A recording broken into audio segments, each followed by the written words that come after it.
Hello, my friends. How are you doing? Thanks for joining me today. Hello, welcome. 1 second, let me pop out the chat. There we go. I think this time is the first time that everything works. Whew, all right. Hi, Jens from Germany. How are you doing? Hans from Lüneburg, also Germany. Hi. Pasta21. Hi. Thanks for joining. Delfert from Colorado. Hi. Pasta is from Sweden. That's interesting. Okay, I thought from Italy maybe. Herman from the Netherlands. Hi. Cher or Cher. Is it Cher or Cher? From Texas. Milan from the Czech Republic. Be Creative from Vancouver Island. Hi. How are you doing? Sam. Hi. Thank you for joining. Simon from Cambridge, UK. Hello, hello. Let me, maybe, is my sound too loud? No, I think it's okay. 1, 2, 3. No, that's okay. Good. All right. Johan from Netherlands. Hi, how are you doing? Dan from Manchester, UK. Matthew. Hi, how are you doing? Awesome to have so many people here. By the way, really, really thank you for the hundreds of comments yesterday. As you know, my cat died, so that was pretty tragic. And yeah, really awesome. Thank you very much for, how do you say it? Condolence wishes? I'm not sure what the right word for that is. But that was really nice. That was really awesome. My mother was also really happy about that, so that was really good. Yeah. And yeah, it's difficult, but I feel a lot better now, so that's pretty okay. That's pretty good. Yeah, that's oh, I wanted to show 1 second. I wanted to look up that word.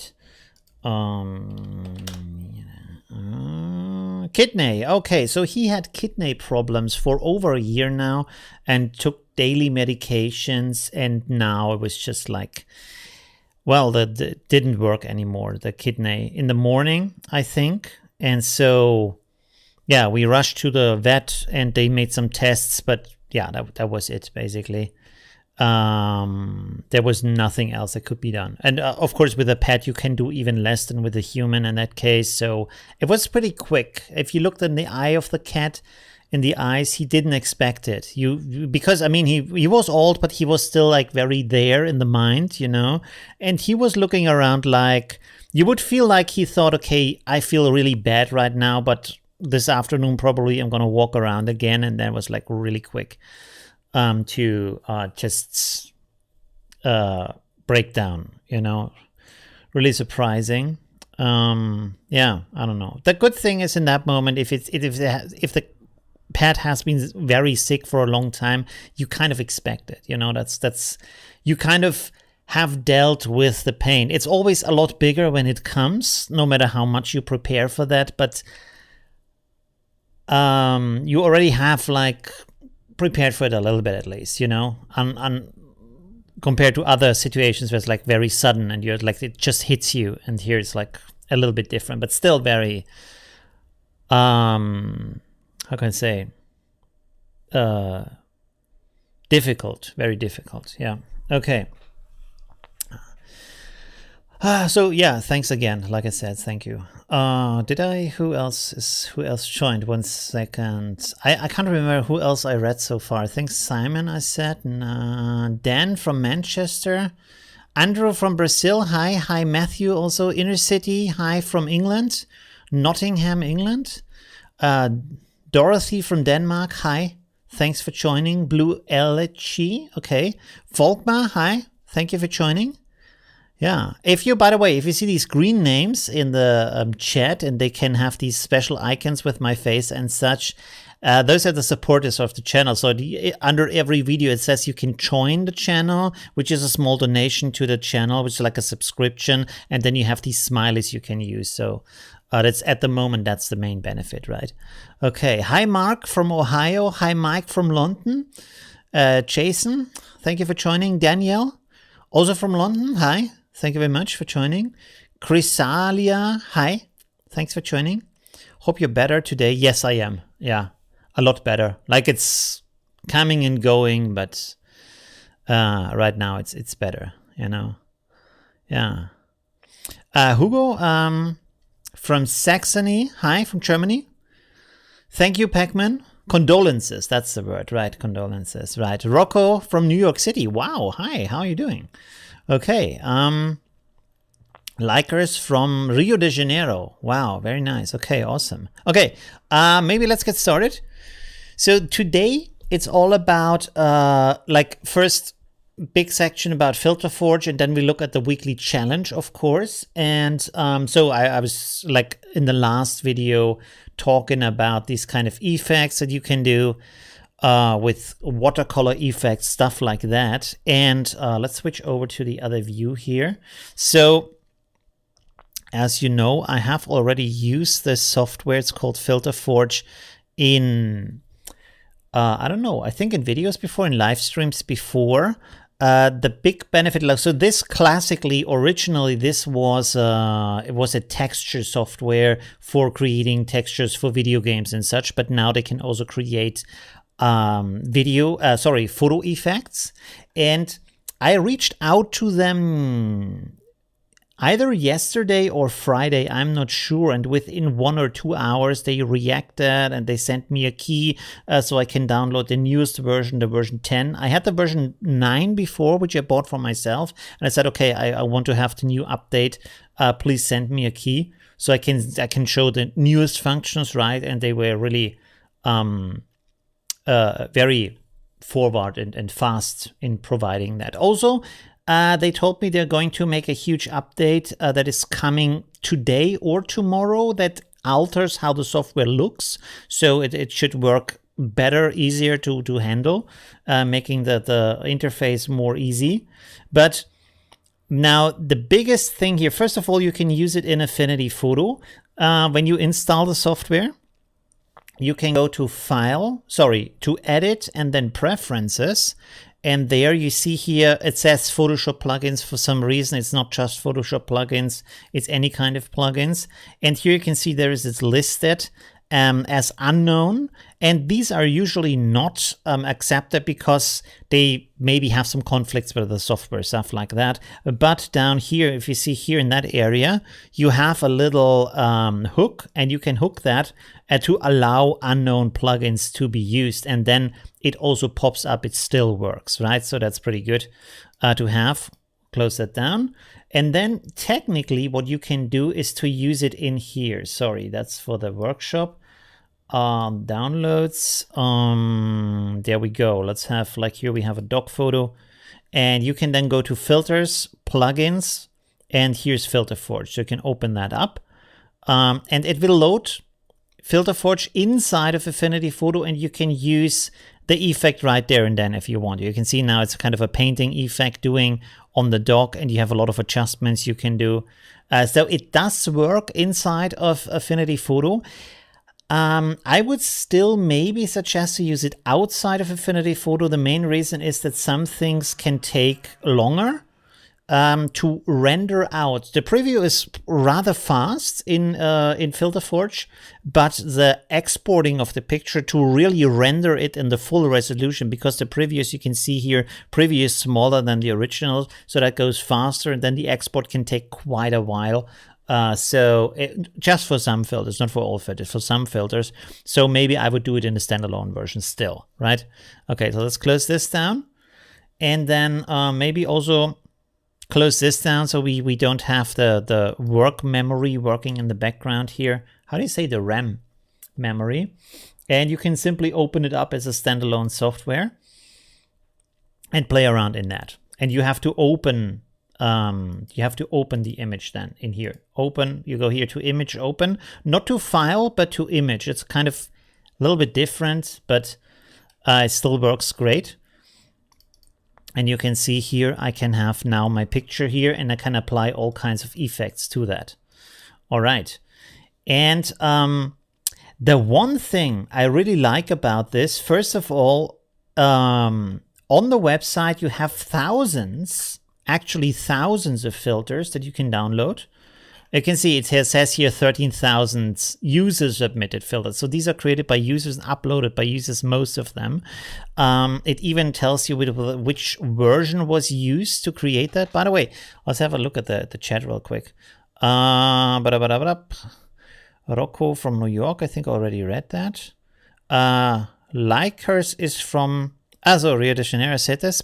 Bad Twin from Slovenia, hi, how are you doing? Spun from England, hi. Barry from New South Wales, is that what NSW stands for? Forster, okay. Hans, think about the time today. Yeah, I will keep it shorter. Yes. Okay, and gaming, hi, sorry to hear about your loss. Yes, thank you very much. Yeah, absolutely, that means a lot. Okay. If you have any other questions, let me know about the software, of course. So this is the main thing. Like, you can really find a ton of filters. You can see here that there is different filters to create these kind of effects, but there's also photo filters, which is down here in creative effects. You can see here, you can see in which category you have the most. Of course, because it was used for textures, you find a lot of filters up here for textures. But which you can also use, by the way, for photo editing, right? So, for example, if you go, I don't know, let's go in organic and stone. Let's have a look at that. You can see here a lot of filters that you could possibly use as effects in a photo or as a grunge map, as an overlay, and you can adjust them, right, as much as you want. So that's pretty nice. You can see here, for example, these kind of things here, you can use them as overlays for your photos to do something, or even to use it in a composition if you need a stone texture or a brick texture, stuff like that. That can be very useful. But wait a second, let's close this here. What do you want? Wait, I think I closed something that I need to show you afterwards. I have to reopen that. There we go. Okay, good. 1 second. So you have these creative and distortion and frames here. And there you get a preview of things. This is a texture, so this is kind of wrongly labeled. But anyways, you can see here, you have this kind of, how you say like that, swimming ring? Rescue ring picture that shows you what the effect will look like. You know, here like this kind of a shark tank, so you can have a picture of yourself, and then this is overlaid with these drops and the blue color and stuff like that. So it's all kinds of different effects, and you can download all of them. You can use all of them. So that's pretty awesome that you can do that. But what is even better is that you can adjust them yourself and you can build them yourself. And this is something you cannot do, as far as I know, with any other software. Like in Nik Collection, you can build your own kind of combination of effects and save that as a preset, but you can't outright edit the effect you're applying, right? So if you say, hey, I want to have an extra slider for this kind of thing, or I would like this kind of function, or I would like to add this kind of texture, it's not working because it's built in a fixed way, and that's the end of the story, right? While here you can do this to your heart's content, to how much ever time you want to spend with that, right? Life belt. Life belt? Is it called life belt? Real? Okay, interesting. I didn't know that. So you can click on this, for example, here, comic book filter. Let's open this up in a new tab. And here it says, first of all, down up here it says version 3 is required. So the newest version is 10. And then you open it up in Filter Forge, and you can see it downloads it, and then it's saved in your software, right? And so there we have it. I don't know why this is opening up it in a new tab up here with the original image. So you have to switch over to the other image and then just find it again. And you can see now it's applied to our dog here. You know, so now we have a comic book effect of a dog. And here on the left side, you can see these presets. My big head is in the way of that. Now you can see that better. And these are presets created by the person who has created that filter. So you have some choices here. When you double click on that, this is applied to the image. So you can create different kind of looks from that. And just to see how the filter would be applied, right?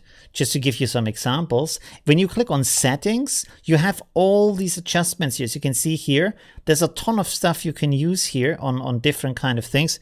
I'm not sure if you can use that. So this, for example, says gamma, pre-medium radius, edge level, edge width, halftone density, halftone pattern, halftone rotation. So you can play around with that. You can also here change the colors of the ink that is used for the comic. So there's a ton of things you can do here. So we can play around with that a little bit. Let's see. Every time you change the settings, of course, this is re-rendered here. And let's see, what is this doing? Okay, if you look here at the ear, there's no edge right now.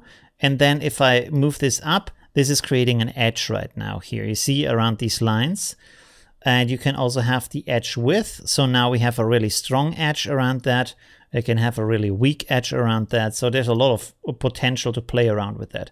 Halftone rotation, you can rotate the halftone effect to another degree. So let's see, if you look at these lines here, let's zoom in a little bit more. Okay, that's very pixelated, but because it's a preview, but you can see that the lines are going like this right now, or like the camera is flipped, it goes the other way.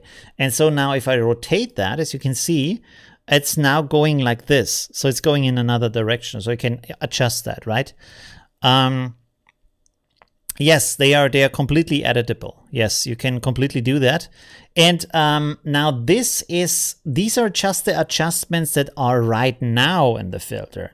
If you feel like, I feel like there should be some extra control here that I'm missing, you double click here on the filter and this opens up this. And these are all the different things the filter is built of, right? And that looks very complex, of course. So you can click on that and see for each of those what the output would be of that stage of the filter edit, right? And well, this one is pretty complex, but you could add some stuff here if you want to, right? What could we add here?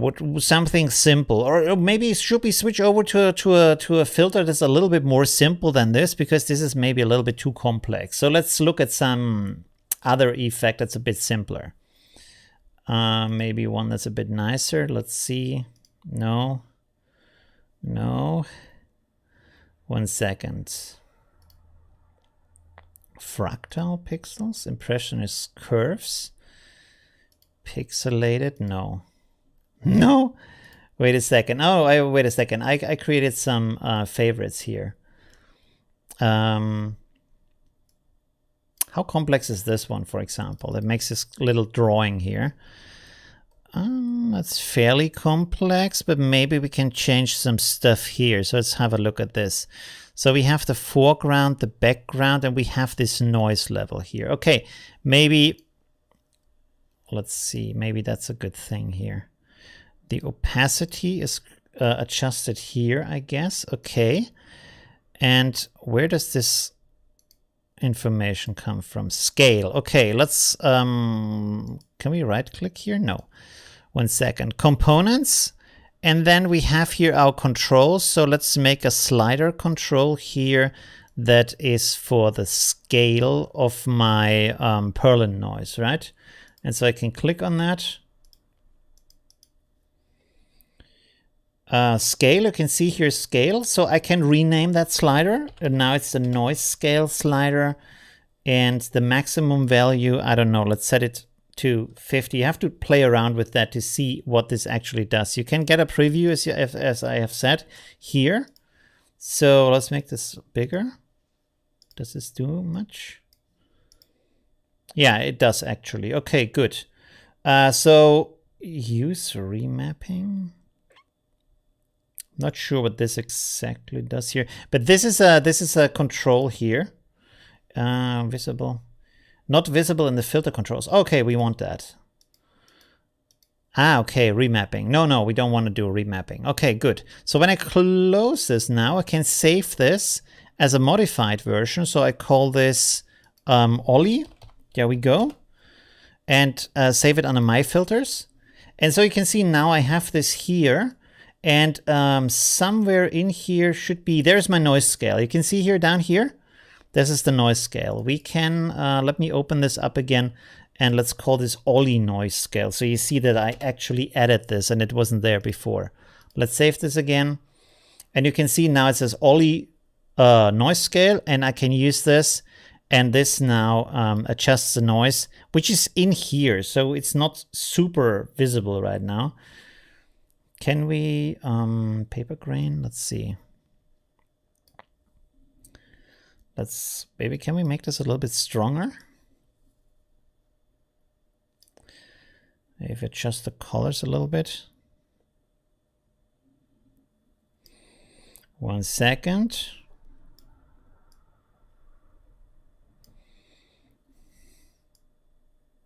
No. There you can see now in this area. And when I now rescale this so it's smaller, you can see that the noise here has changed now. You see that? I'm not sure if this is super extra visible right now, but you can see this, and now I set it to another value, and now it's more cloudy, as you can see here in these areas. And if I set this back, it scales, it zooms out, and it's less cloudy because the noise is just smaller, right? So we have just added this kind of setting to the filter, right? So you can do whatever you want to do here, right? And you can also create new presets that you can save apart from these that have already been created. Live preserver. Oh. What? Ah, we already said that. Okay. Hi, Sarah from Berlin. Thanks for joining. Okay, I've been using FilterForge for years. It is the bee's knees. Okay, pretty good. I think that means it's pretty good. Or does that? Is it what it means? Okay. What you can also do, by the way, is down here it says variations, and there for every, not for every filter, but for most filters you can slide this up and it goes to 30,000. So this will create 30,000 variations of your filter settings basically. And you can also click down here on randomize, and you can decide should it be medium, low randomization, high randomization, and this will just randomize the settings here. So you can click on this and you can see every single time I get a completely new version of that sometimes like goes really crazy where it doesn't really have much purpose, but sometimes you really find something extremely cool to look at that you can then of course save as a preset. So it's pretty interesting to do that, to just play around. And this is often also nice to see the kind of potential that the filter has, and then you can still readjust it. You see like this, for example, maybe as a color setting is cool. So you can readjust here the pre-adjustment, and this brings in the dock a little bit better again, as you can see. So there's a lot of potential here. And if you like that, you can go here and add this as a preset if you want to. Or update a preset, it's also possible, stuff like that. So this is very, very versatile, right? Okay, which version of FilterForge did they give you? They gave me the version, the professional version. Yeah, so I can have all the different functions in there to be used with the software, right? So this was pretty awesome that they did that. Yeah. Okay. By the way, they also have kind of a lifetime version where you get all the future updates. We kind of look at that real quick. 1 second. If we go for the page here, and then, you click here on buy. They have different kinds of versions. So if you have only the basic version, it's just $60, so that's not too much. And you can see here, for example, this version with the lifetime upgrades. That is kind of pricey, of course, because it has the professional functions, and you get all the future updates without needing to pay again. So maybe, I don't know. When I bought the last version, I bought this version, and it was discounted because of a sale. So I paid, I think, 95 or something like that, right? And it's pretty cool because I use it for my work, also for my channel, for the creative packs, for example. This is pretty cool to create different kinds of effects and textures and stuff like that that I can use. So that is very useful for that. Okay, let's play a little bit around with these effects. For example, this one is called brush stroke textures, and you can see this creates like a paint effect of the dog. And what I would suggest to you if you want to try this out is try different pictures with the filters, because with some pictures the filters look really great, and with others they really don't work that great, right? So try a little bit around how good that looks. Another trick to get a better result is, for example, here the details are not that detailed maybe, so you can play around with all these settings, but you can see it's a lot of them. But you can scale all of the effect at once down here when it says size pixel, and when you push this down so it's smaller, the effect is rendered smaller, and for example in this case it gives you a lot more detail in the picture. You don't want to overdo that. For example, if you have a painting effect, it might look strange because it doesn't have the strokes anymore. They are very tiny strokes at that point, but in some occasions, like here for example, that looks pretty okay. That looks pretty interesting, right? You can also see here the original, so you can have a preview of before and after of what it looks like. So this is our original dog, and this is our paint style that has been applied to that. So yeah, it's a lot of possibilities for that. It looks very different when I look at the stream over here. It looks a lot darker for some reason. It's really interesting.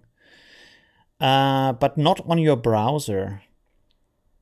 What do you mean by that? Oh, it shows me 1 day left, grab filter forge 50% off, but not on your browser.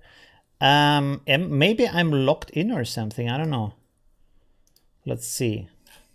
If I go here, I think, yeah, it says up here 50% discount. If I click on that, I don't know. Strange. Not sure why. Oh, there you also have the different functions if you want to look at that. Okay. Yeah.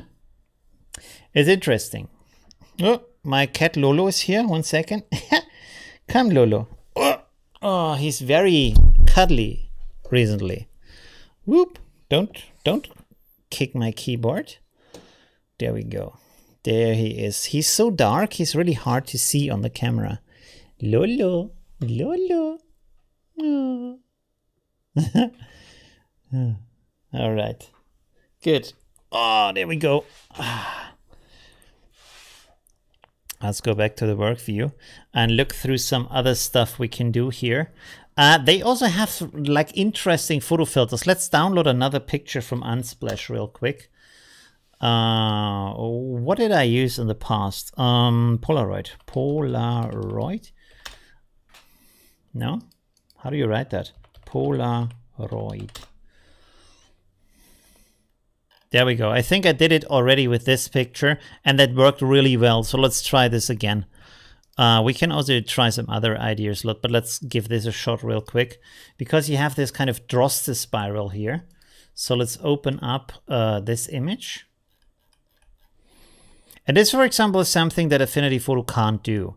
This kind of Droste effect. Oh, now it went into the paint thing. There you go. So again, here you have your sliders that you can use. I can adjust the scale here.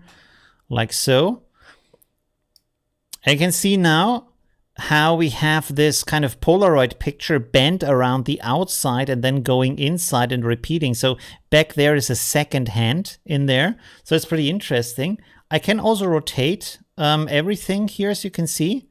So the hand is now coming from the upside down, or I can rotate it in the other version where the hand is coming from down here. So there's a lot of potential in this, right? And you can also offset that so it's not completely in the middle. But like here, you want to look for the boundary. So this is not going out of the boundaries of the picture that you want to use. So that is pretty amazing. You can do stuff like that. Again, here we are breaking the boundaries, so that's not great. Move that back in, and then we are back in the boundaries, right? You can see a little bit of the finger down here, even more. Oh, we have the complete hand down here. And then we have a second hand up here and a third hand up here. So it's pretty awesome. And this is, again, just a preview of that effect, right? Hi, Maja from Slovenia. Thanks for joining. How often do you use this software? Just curious what you use it for. I very much use it for the creative packs if I want to have something specific that I can't easily create with Affinity Photo, or I can have a lot of variations in here in this kind of software. Also use it for inspirations to see how different things could look, to adjust that. And of course you can apply effects if you want to edit something. So we're going to look at some different kind of effects. For example, let's open up here a portrait picture real quick. 1 second. Where was the portrait that I downloaded? This one here. Okay, there we go. Okay, in this case, no raster effect. So we can go, you can see here now we have this turned into an old photo. And again, we have all these kind of presets here that we can adjust this to.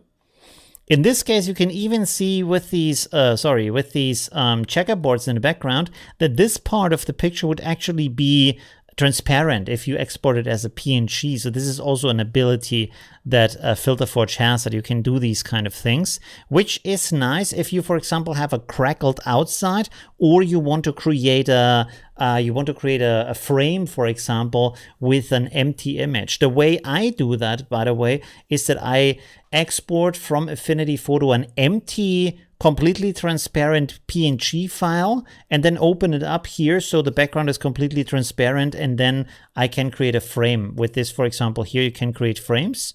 And this, for example, this is a really cool one because you can go over here to next variant. Like I said, it creates variations. I can click on this and I get a new frame every single time. So you can create thousands upon thousands of different frames, or just use it as an inspiration or a starting point and say, okay, I like this kind of combination, but the outer width should be bigger. So I can go like this. And this is extremely useful if you want to build something. In this case, like I said, I would make it in a way where the inner part is transparent, and then I can do some more editing over in Affinity Photo for that. For example, and this is something we could maybe add here, is there is no inside shadow. You can see there is no shadow down here that kind of gives me an effect that this is actually like a frame around the picture. Rob says it's well worth visiting FilterForge Gallery to see how photography artists use it. Yes, absolutely. I would absolutely suggest that. We can look at that in a second. Hi, Christian from Lüneburg. Hi, thank you for joining. Okay, so double click on this. And then again, you can see here the different steps and a preview of what each step does. So you can see we have this frame here. So this frame is put... 1 second. This is put onto the source. So what we want to do, is there a component for shadow? Let's search for that. Shadow. Sharpen shadow. No, there's no component for shadow. I'm not sure right now how you would do a shadow, to be honest. Desaturate, brightness and contrast, invert, tonal curve, alpha, frame, image. Gradient, profile gradient, spectrum. You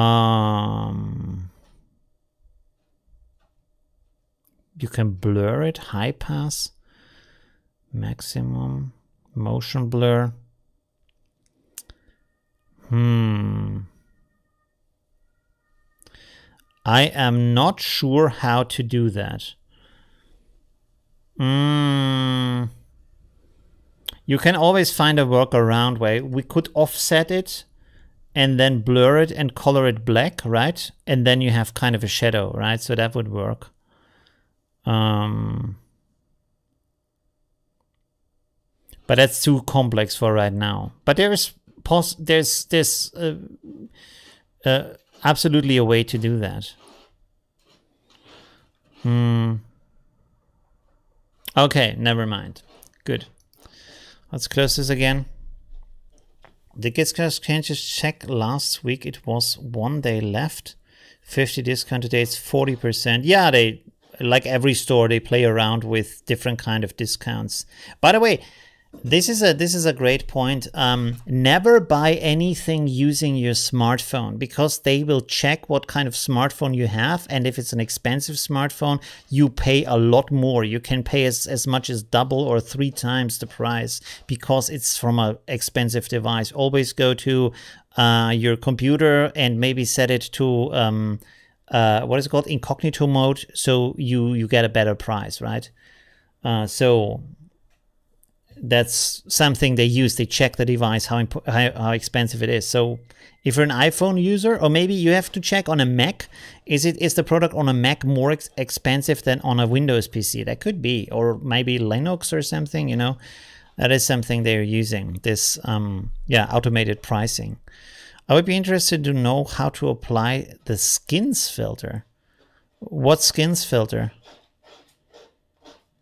Skins? What's their skins filter right now? In here, skins? No, I'm not sure what you mean. Okay. Anyways, what were we talking about before? Oh yeah, the gallery. So you go here, and then up here they have this gallery. And in here you can see like creations from the community, what they have done with that. And when you click on the pictures, the good thing is that they will show you what kind of filters they used. And often they use multiple filters on a picture. So you can see here, so this was used using Dapper and also this photography filter here. Total Skin 2. I've never heard of that, sorry. I would be interested to know how to apply this kind of... In FilterForge? Oh, it's in FilterForge. We can look for that. Okay, let's have a look at this real quick. So you can see I can directly open this up here and download this filter. And I can see it's called Dapper. It's in Creative. So let's go over here, Creative, Dapper. So now we have applied this. You can see in seconds, you have the same filter you see here. You don't have to pay anything extra, stuff like that. So that's pretty interesting. And now you can play around with the settings here to see what kind of results you want to have from that, right? And, well, oh, red tint, green tint. Oh, nice. Okay. So now we have more of a pink version. Blue tint. Interesting.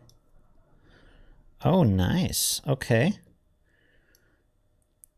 The drawing thickness again, you see the lines, more lines, less lines.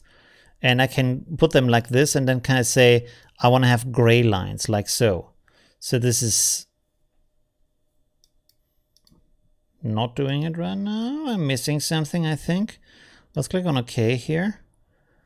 Why is the line color not changing? I'm missing something, I think. The paper color can be changed. Paper grain can also be changed again. Stretching, saturation. Oh. Okay. Wow. Gamma. So you can make it brighter and darker. It's pretty amazing. I don't know why the color of the line is not changing right now, but probably has to do something with the settings here. Coloring detail. Less detail, more detail. Okay, that's interesting.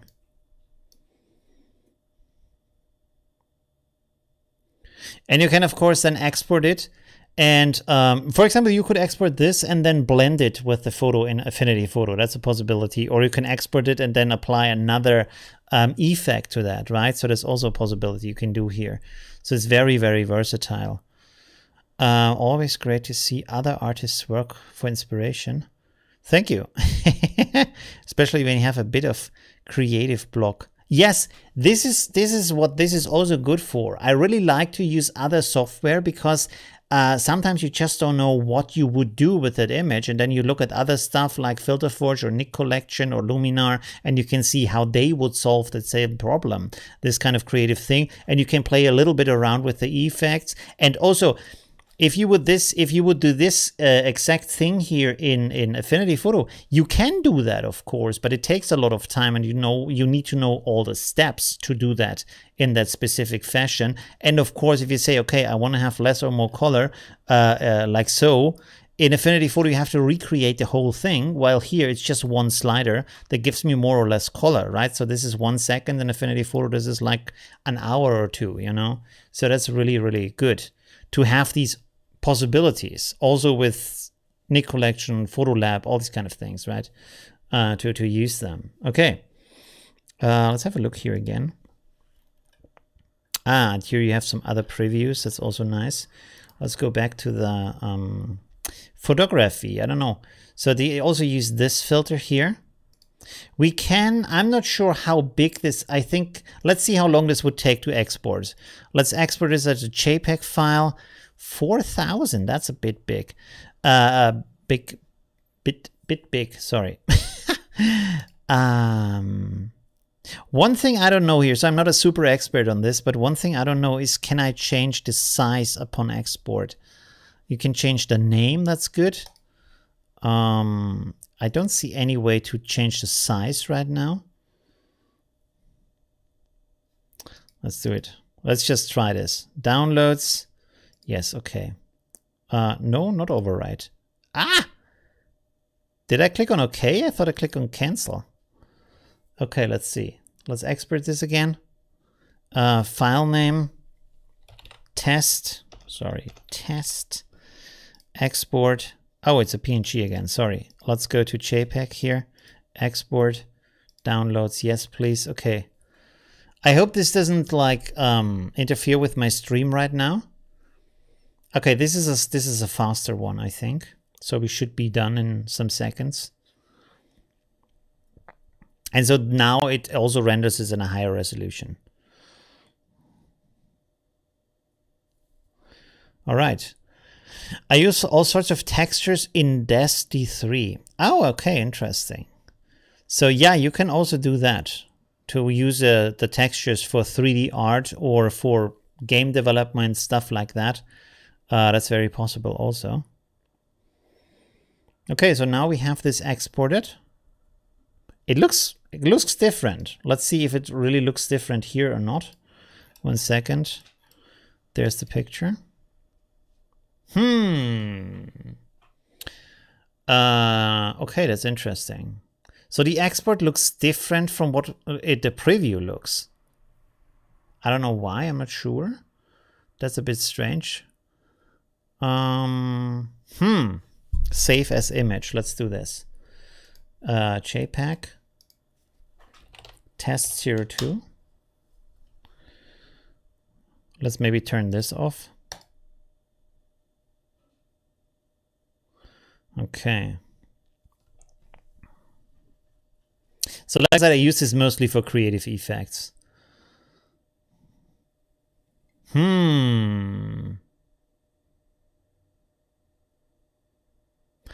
That is strange. I have to ask them why this happens. That's interesting. I think I will do a screenshot of this, so I can send it to him. Maybe in the maybe it's changed in the update. Stunning effects. Yes, it does. Okay, 1 second. Can I wait? Yeah, I think that's okay. Let's do a screenshot here real quick. Go to Affinity Photo. Okay. File. New from clipboard, and then we will just capture this part here, maybe the whole part here. Like, whoops, sorry. Unconstrained. Let's go like this again. Okay, and I can send them some feedback why this is different. Export, save as, export. JPEG test 03. There we go. Okay, good. So we have this. And now we can open up the other file in here. Let's see. So we have this file. This is the original. And then we can place the other file on top. Let's see what this does. I don't know. Maybe it's good. Maybe it's not good. But we can try with that. Let's see. So I have this on here now. And then, I mean, I can readjust the line thickness in Affinity. Sorry,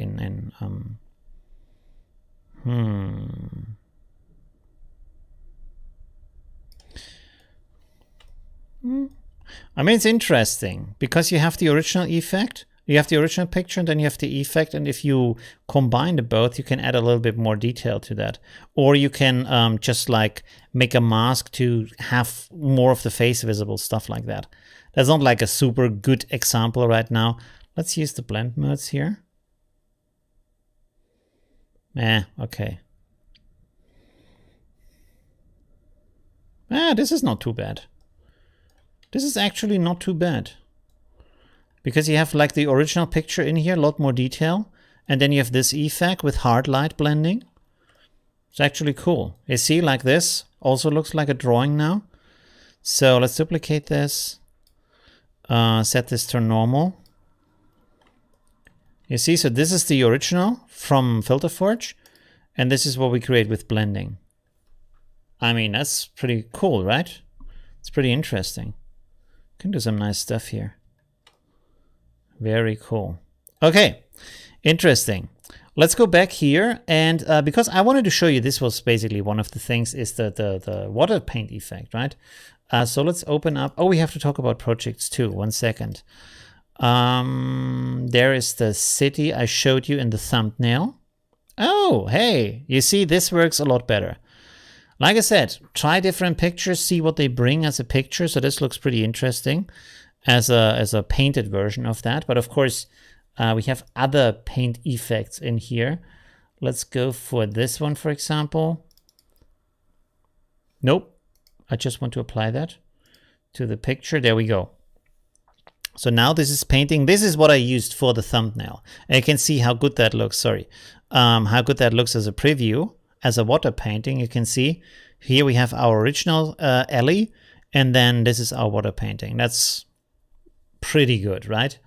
And you can also say, okay, art border is nice. I don't really need it. So you click and boom, it's gone. You don't have an art border anymore. It's re-rendered just without the art border. You can like create your own border if you want to. Or what you can also do is, like I said, okay, this is nice, but I want to have a different kind of color for my border. Maybe like a dark gray around that. And there you go. We have a dark gray now, right? So it's pretty cool. Rob says, the artifact shots of my grandchildren have proved to be one of my greatest achievements. Really? Wow, that's awesome. For my 3 daughters, they really do look like a top-notch artist has produced it. Yes, absolutely. I mean, to be able to make a watercolor painting like this, you need to be pretty good. That this is some years of training as a result here, right? And you have these other presets, and you can adjust your own presets. Let's click on some other stuff here. Let's see. There's a different version, which is also nice. So it's pretty impressive. And like I said, the best thing is you can adjust it to your taste. You can really like recreate these filters to whatever you want to do with that, right? So for example, if you would say, hey, I want to have some linen texture behind that, you can do that, right? That's a possibility. In these settings here, you can go in here and then add a linen texture to be added as a background to the image, right? In some of these steps. And like I said, with every step you see the output. You can also say, hey, I like this output. If you say this is the stuff that I actually want to create, you set this as an output, and that's that. You see? So I can go from this and just, where is it? 1 second. Let's put this over here. Like so. Where's the output? This is a little bit farther away. Let's go like this. Here we go. So I connect this and then I save this. Let's close that. Ollie BV. So there you go. Save. And now this is the filter, right? Boom. And you can see also the presets have changed. Of course, like also it renders faster now, and it makes less sense right now because this is not how it's supposed to be used. But you can do that. And this is the kind of important thing here, that you have these possibilities that you don't have in other softwares. Okay. Oh, by the way, sorry, I clicked on this again. There is other paint effects also. So this one is called Mess Painter, which is also interesting. It's a different effect. Again, you have a ton of settings here you can adjust and a border around that, so that's pretty nice. Let's look at some other stuff that I was looking for. By the way, I made a choice here for my favorites. 1 second. Okay, we wanted to look at old photo. So it's so much stuff to show, sorry. So here we have this old photo. Wait, JP is saying what? Have you had a chance to try the free Gmic plugin? No, I haven't tried that yet, sorry. Inner City says showing how different blend modes in AP can really help and transform an image. Didn't I make a video? I'm pretty sure I made a video about the different blend modes in not all of them, but some of them. So let's go. If you search something, always go to my channel and then click on this icon here, and this searches inside of my channel, right? So blend, let's go to this. Blend ranges. What are the blend modes good for? This one here, for example. And there I explain not all of the blend modes, but some of the blend modes, the upper ones that are more important, because the other ones below are also important, but they are more complex. They have a specific reasoning behind them, while the upper ones are more artistic. They are easier to use. So I would start with this video here. What are blend modes good for? Right? Have a look at that. Are these effects from the January pack? No, they are not from the January pack. This is called Filter Forge. It's a specific software that has is built to create filters, right? Let's have a look at this real quick. So let's see here. The contrast, you can see I can make this picture brighter, and this turns it into a classic old school black and white picture. And you can say, for example, you have the vignette here that you can adjust. So let's have a little bit less vignette, and then let's see, and I have more grain in this, and then these scratches are way too many, so let's reduce that. You can see that I can scratch length, can make them shorter. No, wait, these are different ones. Creases. Strings. Somehow I'm missing something here. What is going on? Ah, there we go. You can see these creases. They're called creases for some reasons, not scratches. They are now, you have just a little bit of them here. You can see here, down in that area, stuff like that. You have border damage around that. You can see the white line is not completely, not completely going through here. It's a little bendy. So you can fix that if you want. So there's less border damage. You can see now there's no border damage. You can have just a little bit of border damage. You can adjust the border width if you want to, like a really big border. Let's give it less damage, like so. And whoops, there's the margin. I don't know why this is so white out here. You can also turn that off, so you have a transparent background, so there's a possibility. But this, I don't know why the margin right now is really extreme. You should be able to just bring it to the end of the photo. And you can also do toning here, you see? Right now it has this kind of brownish tone. So I can go in here, and you can see now I have more of kind of a sepia tone here. And you can also go with a blue tone, like so. So pretty awesome, right? That's pretty good what you can do with some clicks for that. So now we have a blue black and white picture. Or any kind of other tone you want, right? Let's go down here again. So now we are more sepia style. And like I said, you can save all of these as presets. Which version of Filter Forge is that basic? This is the Pro version right now. Yeah. But I think you can do these things with the basic version, as far as I know. You can compare the versions on the website. If you go here to buy, and then down here you have the comparison of what they can do and what they can't do. You can see Photoshop plugin is available for all of them, so there's not really a limitation on that. And also the library, the access to the library is part of all of them. And the Pro versions, they have some things. For example, you can export larger bitmaps, which you probably don't need to do if you don't do any kind of texture, stuff like that, right? So the basic version should have everything you need. You can give it a try, basically. Okay. What else do you want to see? What else didn't I talk about? I will show you some other stuff we can do here.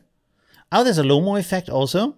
So you can see here this kind of lomography effect, which, do you know what Lomo cameras are?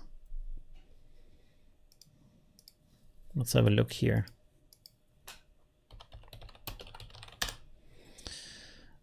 It's these kind of cameras here. They are specifically built to create kind of strange pictures and also kind of strange effects, where sometimes they have like 4 or 5 or 6 lenses in them.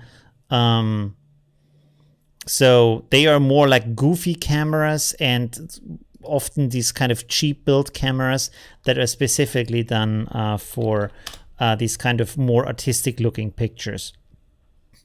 As you can see here, for example, like this one or this one. And this is similar to what you get here with this kind of effect. You see, there's this kind of green tint or this kind of red tint and the kind of vignette around that. And there we have this kind of hole in the middle. So very strong vignette here. And you can, like I said, adjust all of that. You see, I put this in like with the frame. And I can have here the green contrast, and I can have the red contrast, which, by the way, is not colors, it's color channels, which is interesting because I looked into that. I first was thinking that's colors, so I want to change that, but then I saw that these are actually the channels that I use. You can see this is actually an easier one, where you can see this is split up into the different source channels of RGB and then combined again, and here you have simply the contrast settings for the red channel and the green channel, right? Okay. If you work in 16 or 32-bit, then get to Pro version basic only does 8-bit.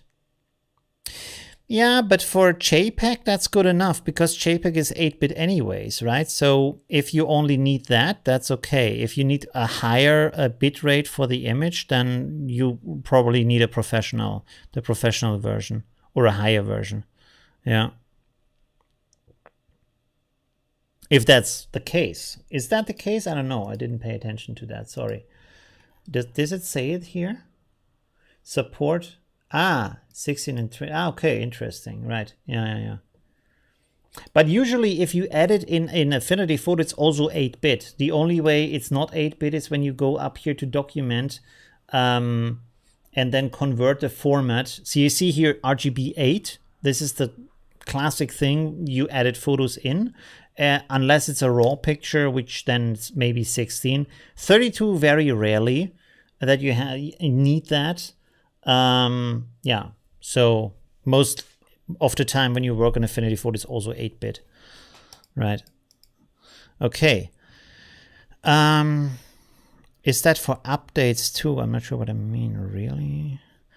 I was thinking of using it just for cartoon backgrounds.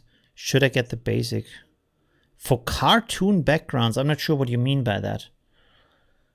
What do you mean? What are cartoon backgrounds? You mean like paper textures or something? Okay. And like I said, if you want to do something here, you can just do that. For example, let's do something here just to play around with something. So for example, here we have brightness and contrast. So let's put this here. And then this is our source. And then we have the output here as the background. And then let's make some sliders here. 1 second. Control. Oh, let's use this one here. Sorry. This is brightness now. Let's make the maximum value 100. I don't know. Oh, sorry. Maybe that's not. Yeah, maybe do it like that. And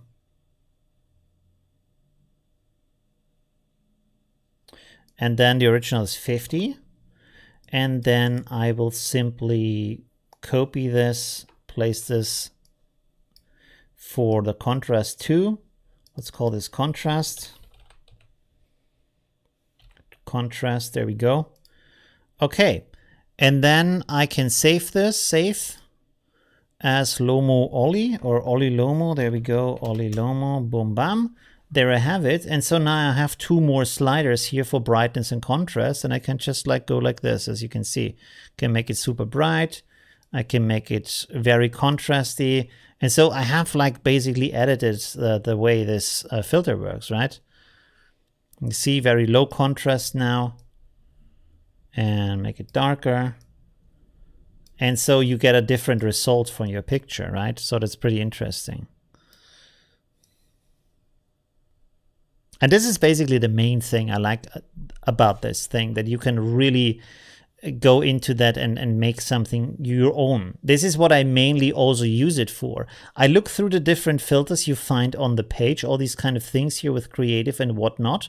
And then I see something where I say, hey, this is something I could use. This is something I like.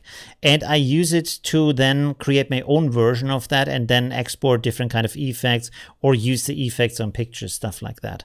That is extremely useful to use it like that. At least for me, you can use it differently. What else of the, what other, favorites have I? This is another paint effect. This one is called Grunge Frame, where you can see that this is, I can say, this is transparent here.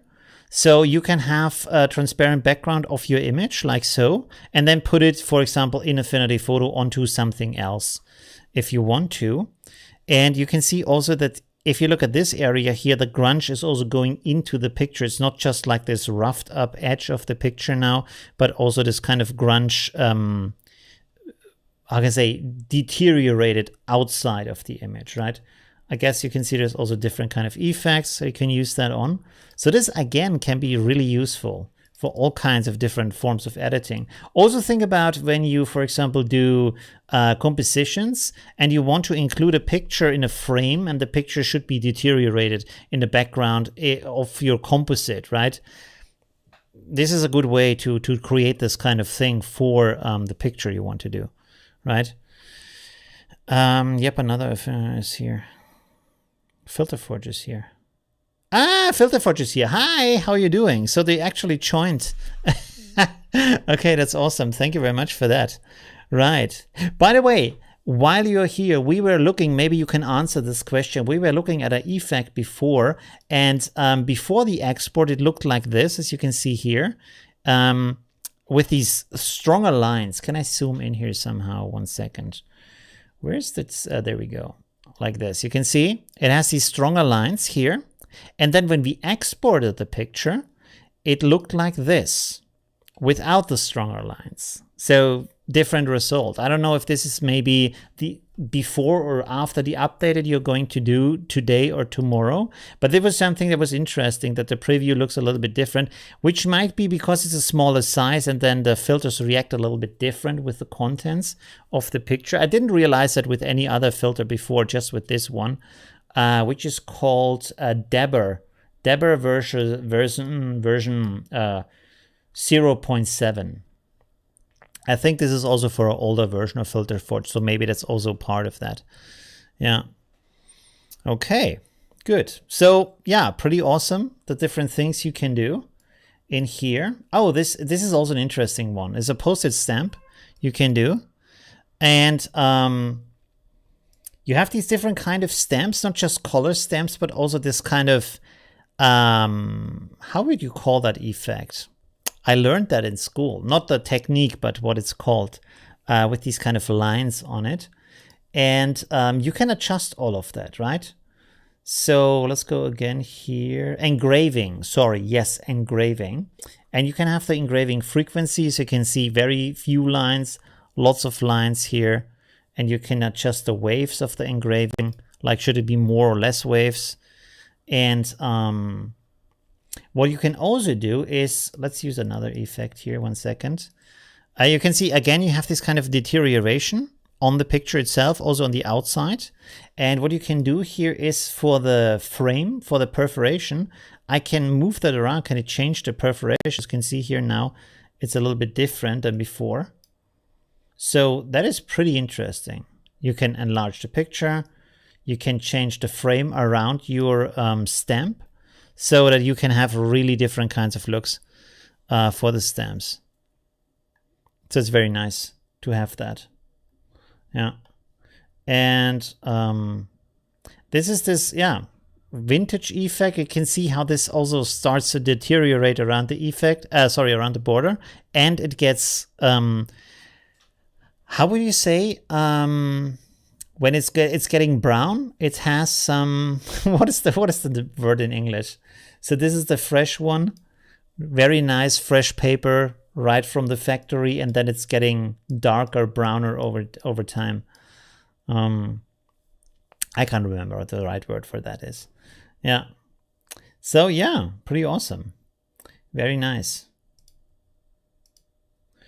Okay, what was another effect I wanted to show you? We have seen the color effect here for these 3 colors, which in this case is probably a little bit much. It's better if you have like an object with a like a uniformed background, but this is also not too bad, right? Okay, let's have a look here real quick at the gallery again. By the way, Filter Forge, it would be cool for these featured works to have more of them, because I think it's like you can see some of them, but then not like thousands of them, just like a bunch. You see, like this has 3 pages. So if there's more, because this is a really great way to find different kinds of filters on here. This looks pretty cool here. Let's look at that.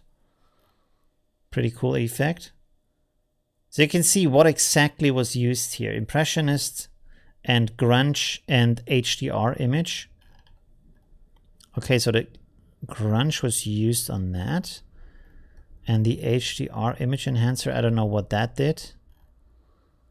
Impressionist mode. Interesting.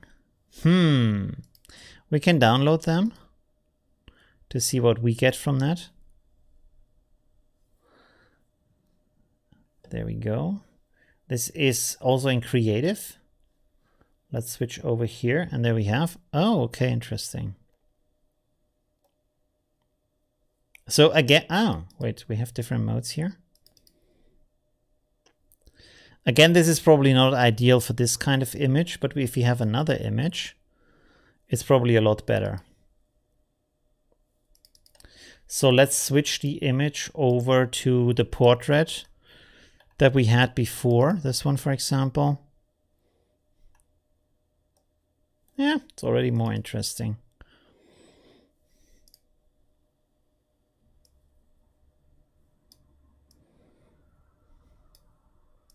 Also, if you see the, whoa, okay.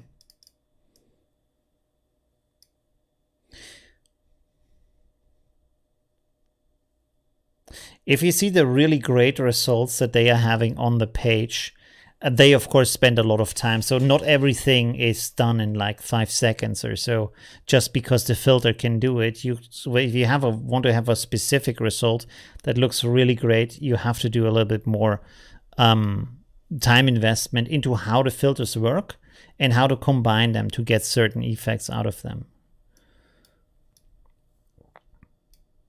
And also probably preparing the pictures in a certain way helps. Like, I don't think that this, what we have seen here, was a normal photo. This is probably, it looks more like a 3D rendering, and that maybe is cell shaded or something, so it has a lot less detail in that, and then this is applied and has a very different look, right? So also it's good to think about these kind of things. You can find and see more featured works links in the bottom of the gallery page. Oh, really? All of them are there? 1 second, let's have a look at that. So Filter Forge.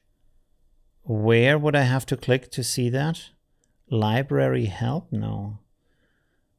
Usage stats, rank, submitted, no, submitting filters. I have to look for that. I'm not seeing it right now. So right now I'm seeing like just 3 pages here, but maybe there's more. Like you said, there has to be some more. Let's see here. Recently submitted, submit your work. Some more. Oh, maybe if you click on that. Ah, there we go. So here now we have a lot more. Okay, thank you very much. I didn't see that link. Pretty awesome. So you have a lot more here. And this is also great for inspiration to see what other people are doing with the filters, with the plugins you have. Oh, we are already at 1 hour and 12. So we need to go and look at the challenge of this week also. Oh, wow. Okay, pretty interesting. Let's have a look at this real quick. Draw wrangled. And it's so nice that you can just download that in like 5 seconds later. You have the same effect on your own computer. There we go. Okay, interesting.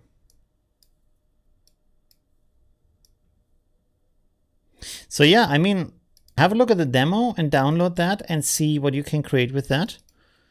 And like I said, I'm using this a lot, especially for the creative packs that I'm creating. This is very, very useful for that, but also for photo effects. I mean, this, for example, is also pretty cool, right? You don't have to use everything, but you can use some parts of that and then remove the rest of that in Affinity Photo just to have this kind of drawing here. For example, I could really imagine this being combined with a paper effect or a paper texture, stuff like that. We can export this real quick. Let's see. Export. Let's go with the JPEG here and then call this 111. So there we go. Let's render this real quick, and while it renders, I'm gonna download a paper texture. Let's go here. Can we find a paper texture here? Yes. This one is good. Okay, let's download that. And then we're gonna do the challenge, I promise.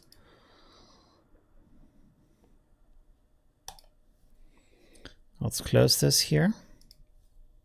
File, open, give me the paper texture. There we go. Let's remove the Happy New Year down here. I don't need that.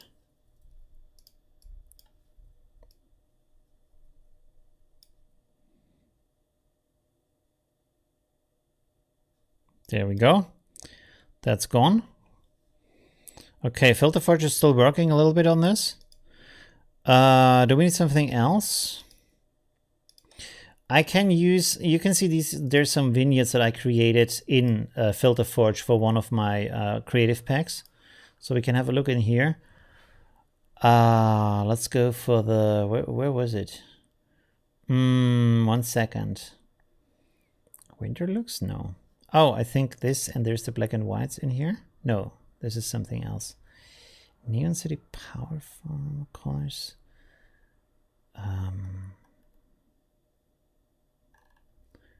Where did I put that? Portrait pack, landscape. Analog maybe? Where's the analog pack? Analog Dreams pack. Let's see. Dream Pro pack. Vignettes. Vignettes. There we go. Let's use this for vignettes. This is something I created in Filter Forge. I put this on here. Let's multiply this like so. No, there we go. All right, Filter Forge is done. So let's place the picture here. Ooh, downloads. There's the effect that we have created. So this is interesting. It looks again different in the preview. So it's really something to look into. Maybe there's some kind of a problem or so. Where's the preview?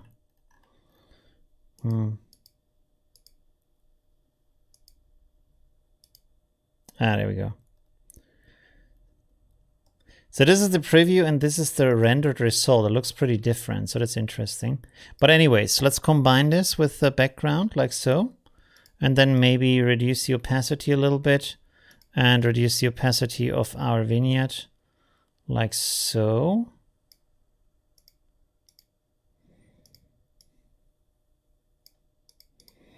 And adjust a little bit our paper in the background.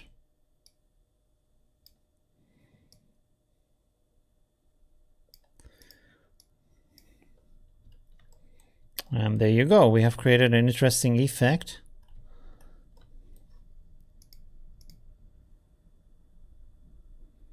Oh, this is also nice. Darken.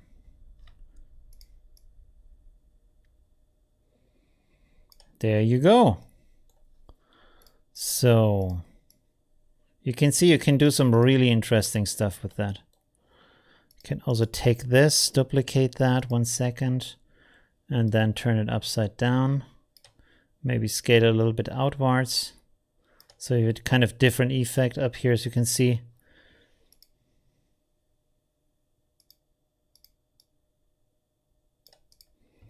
There we go. Pretty cool. Very nice effect. Okay, let's go and do the review of the on the very page. Ah, okay. Yeah, I was on the page, but I haven't seen the complete list of those. Yeah. Can you see us? Show us the original picture. Yes. 1 second. Place. Let's put the original picture in here. This is the original picture. It even has a different format here, but let's... because I used the paper. This is why the format is different, right? Maybe we can overlay this in a sensible, useful way. 1 second.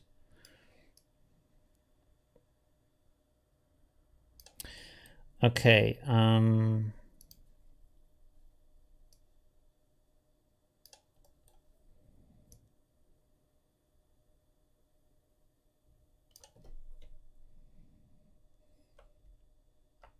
There we go. Okay. So you can see before, after. It's pretty interesting. You can do some pretty interesting, cool stuff with that, right? So this is just combined in Affinity Photo with 2 effects basically from Filter Forge. One is this kind of special vignette I've created, and the other one is this kind of effect, this kind of line effect. So that's pretty interesting. Pretty nice. And of course, you can do a lot more with that, adjust a lot more with that. All right. Let's do the review of the challenge of this week, which had a lot of entries, really amazing entries also. So let's go for that. By the way, thank you very much, Filter Forge, for sending me the key so I can make a video about that. And of course, we're going to do tutorials about that in the future. Whoops, sorry. Not like every day, but once in a while in between the Affinity Photo tutorials, so don't worry. All right, so this time I wanted you to edit this kind of picture here. 1 second, let's close everything here on the right. There we go. And then this was the original picture that I wanted you to edit and make something amazing out of that from Unsplash. And people did, so let's have a look at that. By the way, let's keep this open so we can have a before and after here. And this was done with, I guess, mostly Affinity Photo, but of course you can use other software too. Fifth Element. Oh, okay, from the movie. Ooh, what's going on here? Okay. Zoom this out a little bit. Wow. Let's have a look. This is before, this is after. Oh, you like mirrored the image. Pretty awesome. Better late than never. I hope so, yes. Can't wait to see more Filter Forge videos. Yes, I will do some tutorials in the future about that. And we can also like do tutorials that use Filter Forge in parts of a photo editing process, right? As you've seen me do right now. So that can be pretty interesting to do like certain small parts of that, a grunge overlay or a vignette or some other kind of effect that you can do there. So that's pretty interesting, right? And all kinds of other render textures is pretty good for that. Even like specific gradients that at the same time have a grunge effect on them. So this can be pretty interesting. And I'm going to show you more of that. Okay, interesting. So this is from Jean-Loup, right? Yes, it is. Interesting. And very abstract at the same time. And you can see here the building. I mean, you need to know a little bit that these are buildings, but pretty cool. Also with this kind of 3D effect that you created here in the middle. That is pretty interesting. Especially because this doesn't have any of that, right? These kind of, so you really put them into perspective also in a very nice way. It looks believable. It looks a little bit like a scene from Second Life, the 3D world engine game. You know what I mean? Pretty awesome. Thank you very much for that. Interesting. Let's look at the next one. So this is really cool to do these creative sessions where it's just about what people kind of created artistically here, right? So we even have some materials here. Wow. Okay.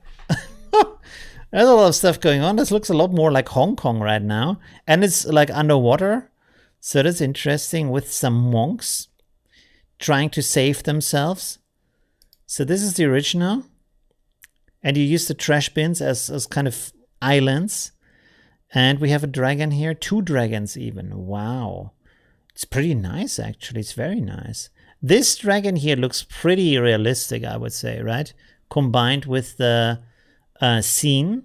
If you just look at the upper part of the image, that looks like it's actually there. Like there's just like one of these, how do you say, parades going on with just a very red tinted photo. And these are the materials you used. There's even some clouds in there. I can't see them right now. Maybe you use this as for coloring the picture. There we have the sitting monks. Pretty awesome. That's from Matthew. Thank you very much. Really interesting change. What is this? From Alan? Affinity Photo. Ah, you used the Nick collection also. Interesting. Let's have a look. Oh, wow.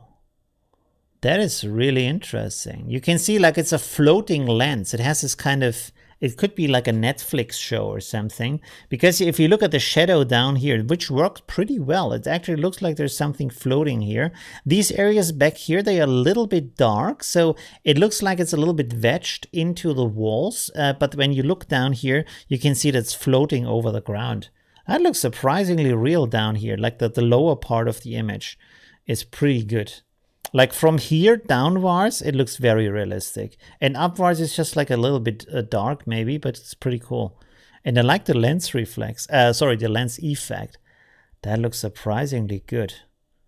Interesting. Wow. So very impressive. Very cool. It's amazing what kind of ideas you come up with.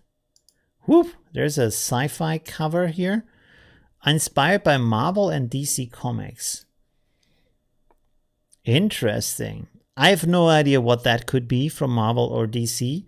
I like the films, some of them, not all of them, but I almost never I almost never read comic books. So maybe that's a creature. I don't know. Like it is a creature, but maybe it's a creature from Marvel Comics. I don't know. Interesting, giant spider. But I like the background. That's really cool because the background actually looks like it's painted, and I like how you created that that some parts are blue and other parts are violet, and this creates this kind of color contrast where you can see that this is a different building, it's another part, because if everything would be just different shades of blue, you wouldn't really be able to separate out different buildings and different walls, right? But here you clearly can, so you can see how much importance color contrast has in a picture. Can you see this actually? Let me open this up here. Let's zoom in here. Zoom in a little bit more. Now I think you can see it a little bit better. So the stream is always a bit darker than it is in reality. We can give... Oh, as a prize for the channel. Okay.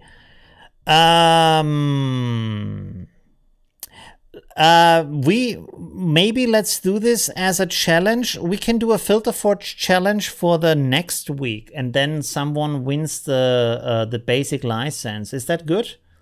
So that is a absolutely amazing offer. Thank you for that. So people can download the demo. Can you export from the demo? I don't know. And then they can create something with Filter Forge, and then the winner gets a license from you, right? So I sent you the contact information, or you sent me the key, and then I just give the key to them. I sent them to them through Facebook, right? If that's a good idea. We can message about that in the chat after the stream to figure that out. But I think that would be good, right? So everybody gets a taste of what Filter Forge is like, feels like to use, maybe in combination with Affinity Photo, and then we do this in the next stream, like as a challenge, right? I think that would be a good idea. Okay, that's awesome. So we talk later about that. That would be great. Okay, so let's go on with the review. So that's really amazing. Did you draw this figure yourself, like this spider, or is that like a file from the internet? I don't know. Very impressive. By the way, this save thing, this is just a plugin I'm using, so I should disable that before the stream maybe. Oop. We should do more of these do whatever you want challenges, because the results are really interesting. Is that from the movie It? It looks like it. Springtime. Oh, sorry. What was the last one? Last one was from Russell. Thank you very much, Russell. Very cool edit. And this one is from Sabine. Springtime, a little bit more color. Oh, okay. So you changed basically. Oh, you made it brighter and warmer. That's nice. You actually changed like the daytime. That is a really nice edit down here. When you look at the street, you can see how this is very dark, and then this is nice and sunny and has this kind of summer feeling in it. Very cool. Very impressive. The balloons are a bit scary. I don't know. Since the movie It, I can't look at balloons and not think about the movie, right? I don't know how that is for you, but for me I always think about the movie scene. I'm just waiting for a clown to jump out behind the trash bins down here.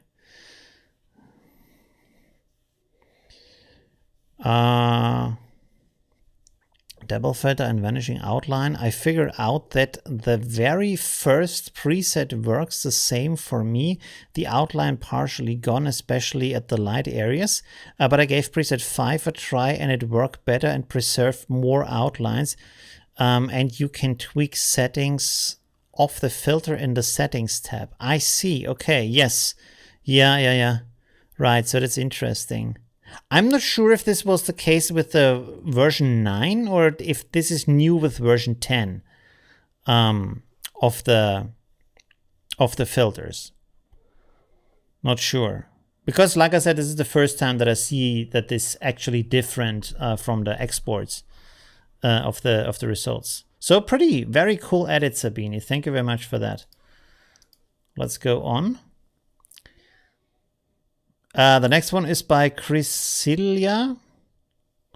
There we go. Oh, this is like a zombie movie. Or let's have a look. Wow, okay. That's very dark. Only a few will survive. Okay, wow.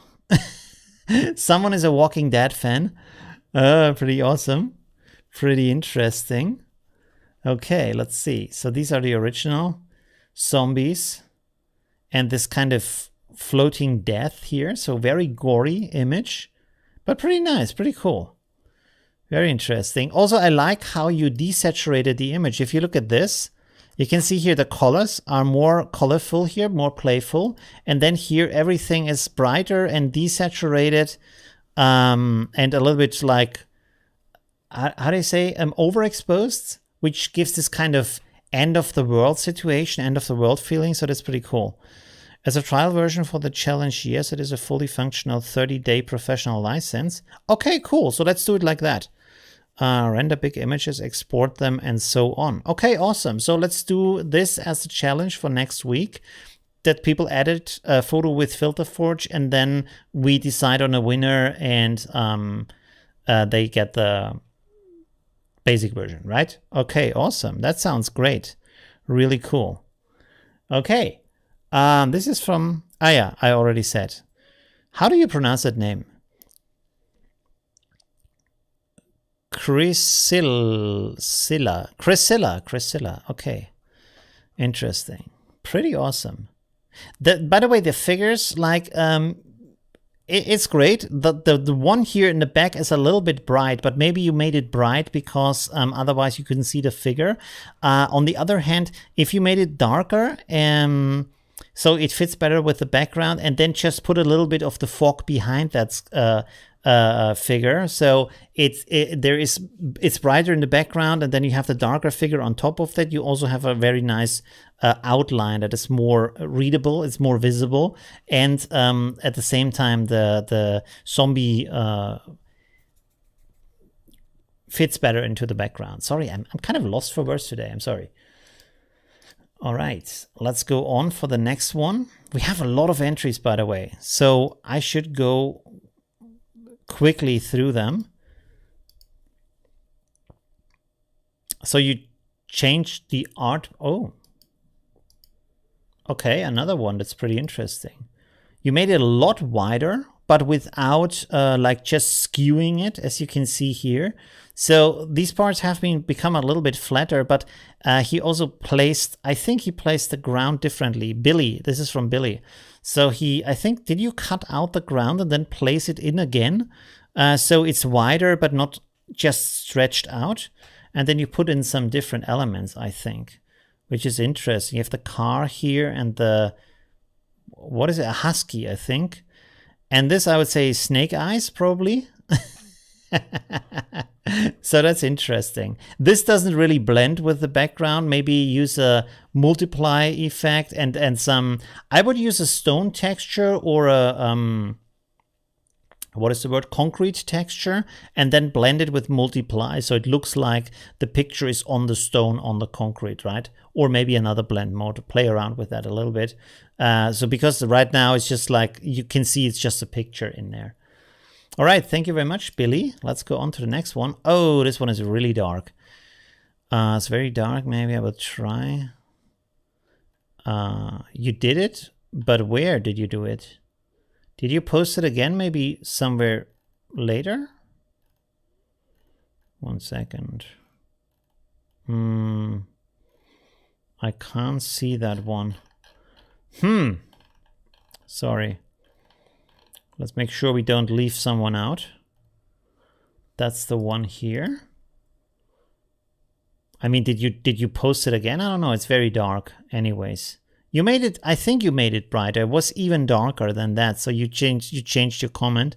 So we have Bonnie and Clyde. This is from Oliver, by the way. Version 10 features draft mode.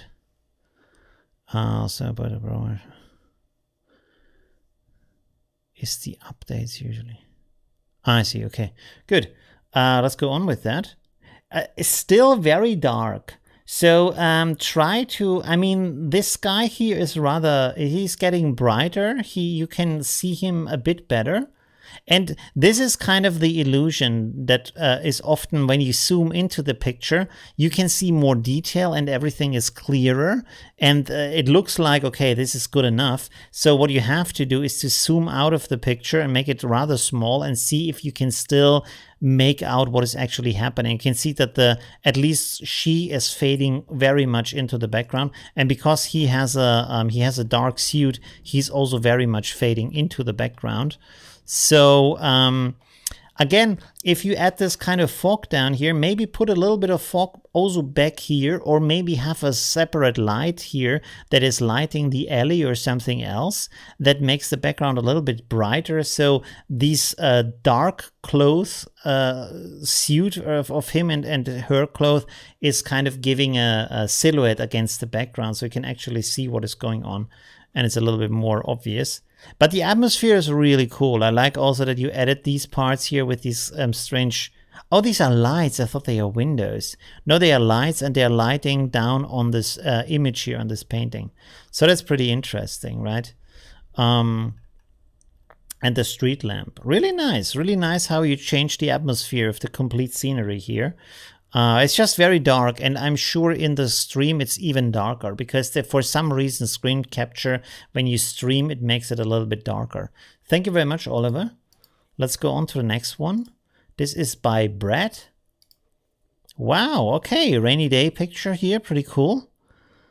I like also the light, you have the reflection here. Pretty nice. So this is the original and this is the changed version. Let's copy this over so we can compare them a little bit easier. So you can see here. Very nice. Very cool. I like also the atmosphere. Like it's raining, but it has this kind of warm light and has this kind of story feeling. It feels in some way comfy, you know? It doesn't feel like a cold rainy day. It feels more like a comfortable, like a start of a story, I would say, right? Pretty interesting. I really like that. You also zoomed into a little bit into the scene. Very nice. And how you edit her is also good because she looks like perspectively it fits really great. If you look at the shoes down here, that fits really good onto the ground that she's standing on. Let's look at the picture that you have been using. So this is the original image of the lady standing there. I can see this fits really well together. The ground here, so pretty good. With this, very nice. Awesome, awesome. Really good job of putting her into the image and then putting these effects on there. These are like the overlays from Affinity Photo, I guess, from the new assets. Okay, thank you very much, Brett. Let's go to the next one. This is Daniel.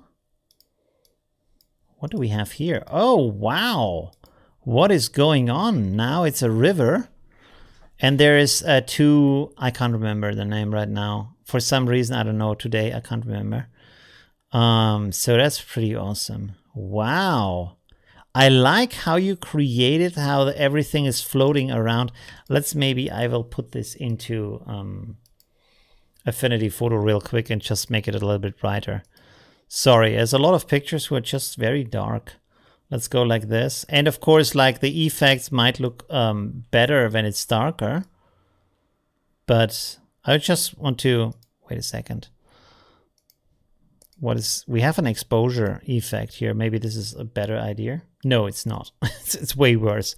Okay, but you can see down here how the water is foaming around the trash bins and also over here. So really nice how you integrated that wild river. And even over here, it looks like there's water coming in from the side. So there's like, there's actually like a stone, like rocky border around the river that is floating through. Really cool. Very, very nice work. Pretty awesome. Let's go back to my browser. There we go. Is there an update price for lifetime? That's actually a good question. Is there an update price for lifetime? Yeah. Okay. Yeah, so pretty impressive. Also, I like these little shadows here or reflections. Not sure which of both it is. And the sky replacement is also very nice with a little bit of trees back here. So very cool elements. Even you can see down here that it starts. You can see here the river with some stones and the forest already starting and then progressing up here. So that's very cool. Oh, you even put graffiti on the wall. Nice. So much work put into these works. It's really impressive. Okay, so this was by Danielle. Next one is by Joanne. Let's see. Oh, you made a into the vortex. Okay, so you added some elements here. Let's see. These are the elements with the walking couple maybe or friends. This guy here, he looks like a character from Assassin's Creed a little bit. And an extra umbrella kit and some snow overlays. Oh, there we have the snow overlays. Interesting. I don't know why you added all these characters here. Like I understand because he's mysterious and maybe he wants to jump into this kind of portal. The other people, I'm not sure why you added that. Interesting. And then we have some bats up here also, but it's still very cool. Very good idea. Very interesting. All right. Let's go on to the next one, maybe. There's so many entries this week. This seems to be, I don't know why, but last week, even though last week was a composite challenge, it had less entries. So maybe not every composite challenge has a topic that interests everybody, and here you could just do whatever you wanted, and so it's more inspiring to everybody. And I like that we all use the same picture, so we really have a good comparison and say, okay, this is the original. So it gives a lot more sense to what has actually changed in the pictures. That's pretty nice. The light is a little bit like uniform, I would say. So if this had a little bit more vignette on the sides, because you can see how the light is coming from the top and then here on the sides. I mean, of course, it's darker because of the original picture, the shadows that it's making on the picture. But if you would have everything that is in this area of the picture also a little bit darker, so it follows this kind of light situation in the picture, also this confetti and stuff like that, the things would look a little bit better integrated. Because as you can see right now, there's shadow everywhere. This is kind of dark because we are in an alley, but these characters here are very bright, right? So this makes them really pop out of the image, right? There we go. So here we have the original pictures. Wow. Okay. Again, lots of stuff added. It's nice how you adjusted these guys here. So it looks like they are walking along this wall, although the perspective is a little bit different, and also the wall is going in a different direction. If you look at this, they're going like this. And if you look at this picture, it's rather going like this. But in this combination, it actually looks not too bad. It's interesting. Perspectively, it's not exactly correct because it looks like they are getting larger instead of smaller with the perspective, so that's a little bit confusing, but it's pretty cool. And you even duplicated them here on the right side again, which is a nice detail to have them over here. So thank you very much, Mary. And think a little bit about the brightness of the characters compared to the surrounding, and maybe also a little bit about the ambient light to combine them with the scene a little bit better, but still pretty cool. Very nice. Okay, let's go on to the next one. Here we have Hans. Let's open these two. What's the time of the stream? 1 hour 43. Okay, so we need to speed through this. Really cool. Lots of elements again. Wow, even 2 sculptures. One is up here. The other one is back here. I see. Wow, okay. Again, lots of stuff going on. But not sure why, you know, so maybe decide on less characters and give them more of a relation to each other, right? So there's more of kind of a story content. For example, if you have this character here in the background and then also her, this lady walking somewhere, maybe have like an aura, shining aura around her, a little bit of fog, make it more mysterious, and have some kind of relation of why these two are happening in the picture, what is going on between them. There's a little bit of a story in there. It's also nice that you have this skyscraper here in the background, and this looks a little bit like a stairway to heaven. So maybe that is the idea, that you have these kind of angels or something, they pick someone up. I don't know. But that could be maybe if you find another picture of her and there could be some kind of relation, or maybe if you have one person lying on the ground, maybe that person died and then you have her walking away as her spirit, as her ghost going somewhere, right? After that, leaving the body. That could be an interesting combination of 2 characters, right? Okay, thank you very much, Hans. Pretty cool. Let's go on to the next one. Oh, wow, what's happening here? Oh, some famous pictures. Okay. So here we have these two pictures. Oh no, this is not this. I know this from Unsplash. This is why I thought it's a famous painting, but it's not. It's a photo from Unsplash, I think. Pretty cool. Interesting. Wow. Interesting effects. Kind of a double exposure, even triple exposure. If you see, like you have this photo of her and then our original picture, and then also we have this sunset situation here in the background. That's pretty interesting.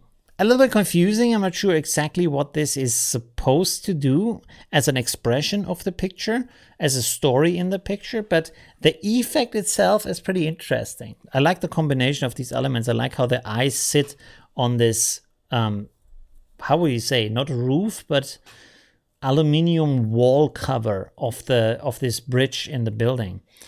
Pretty interesting. Very nice. Thank you very much, Traute. Pretty interesting edit. Let's go on to the next one, which is this one from Errol. Ah, okay. So you made this effect where you added this, like you cropped this in a different way and then made this kind of black and white effect where everything is black and white. Just the graffiti here, or the painting on the wall, has a different color. Yeah, very nice. I like the crop is nice. It if you look at the crop now, it looks like it stands out more that I don't think this is completely straight here. It looks like it's a little bit rotated, right? Let's have a look here. Clipboard. And then what I always do is to pull out one of these guidelines here because they are completely level. And then you can put them on here. And you can see it's a little bit going over to the side. Let's have a second one down here. And whoops. Yeah, tiny bit. Right. And I think, do we have here this, is this in this software? In another software we can just draw out a line and this creates a level horizon. Sorry, I can't remember right now. Single plane?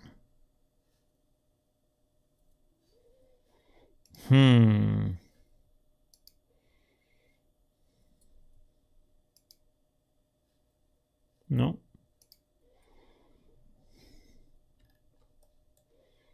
This must be another software. I thought there was a line that you draw out and then you I think that's in Photolab, where you draw the line on the horizon and then it makes it for you. Or Nik Collection Perspective Filter. That could be it. Let's have a look. I think now it's a bit straighter, right? Although now the buildings go to the other side. Okay. You can in RAW at least. Oh, interesting. Playing with it last night. I have had a pro version for 3 years. I never got the other.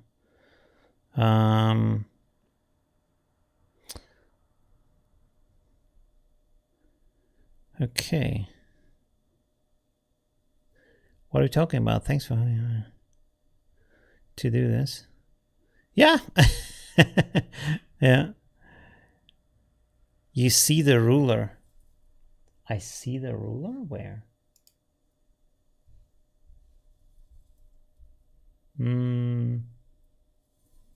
I must be blind right now. I can't see that. Sorry. Anyhow. There's, by the way, a pretty good perspective filter in the new Nik collection. Do we have that in here, maybe? Let me see that real quick, and then we go back to the... There, perspective effects. Let's see. Modified. Why can't?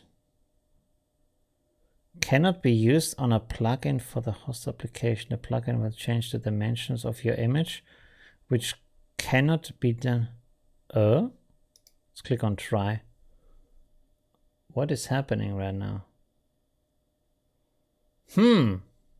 Why is this changing the... Okay, never mind. Something strange is happening here right now. Never mind. Okay. It's not the topic right now. Okay, let's go back here. Thank you very much. Arrow, pretty cool edit, pretty cool cropping also. Next one is from Mike. There we go. Optimizing with Affinity and Topaz Labs. Interesting. Okay. So you added kind of a B-color look here where you have some parts in this nice cognac or whiskey orange and then the other part is blue, which is nice. I'm not 100% convinced by the blue and orange choices, basically. I don't know. They look a bit too colorful, maybe, I would say, I think.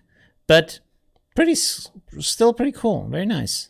Interesting. You can play around with color balance maybe a little bit in the effects to see. Let's try this real quick here. Let's go to color balance here and see what we can do with that.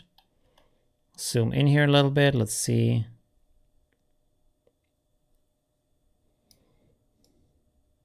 No, makes it more pink.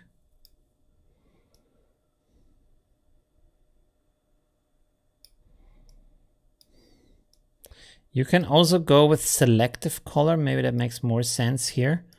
Let's turn this off. Selective color. The reds, the blues. Let's go with the blues here.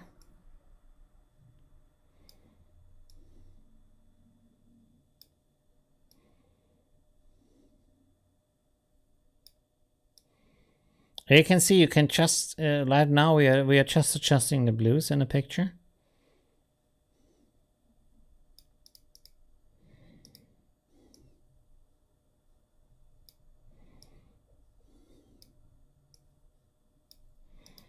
Let's go to the reds. Whoops.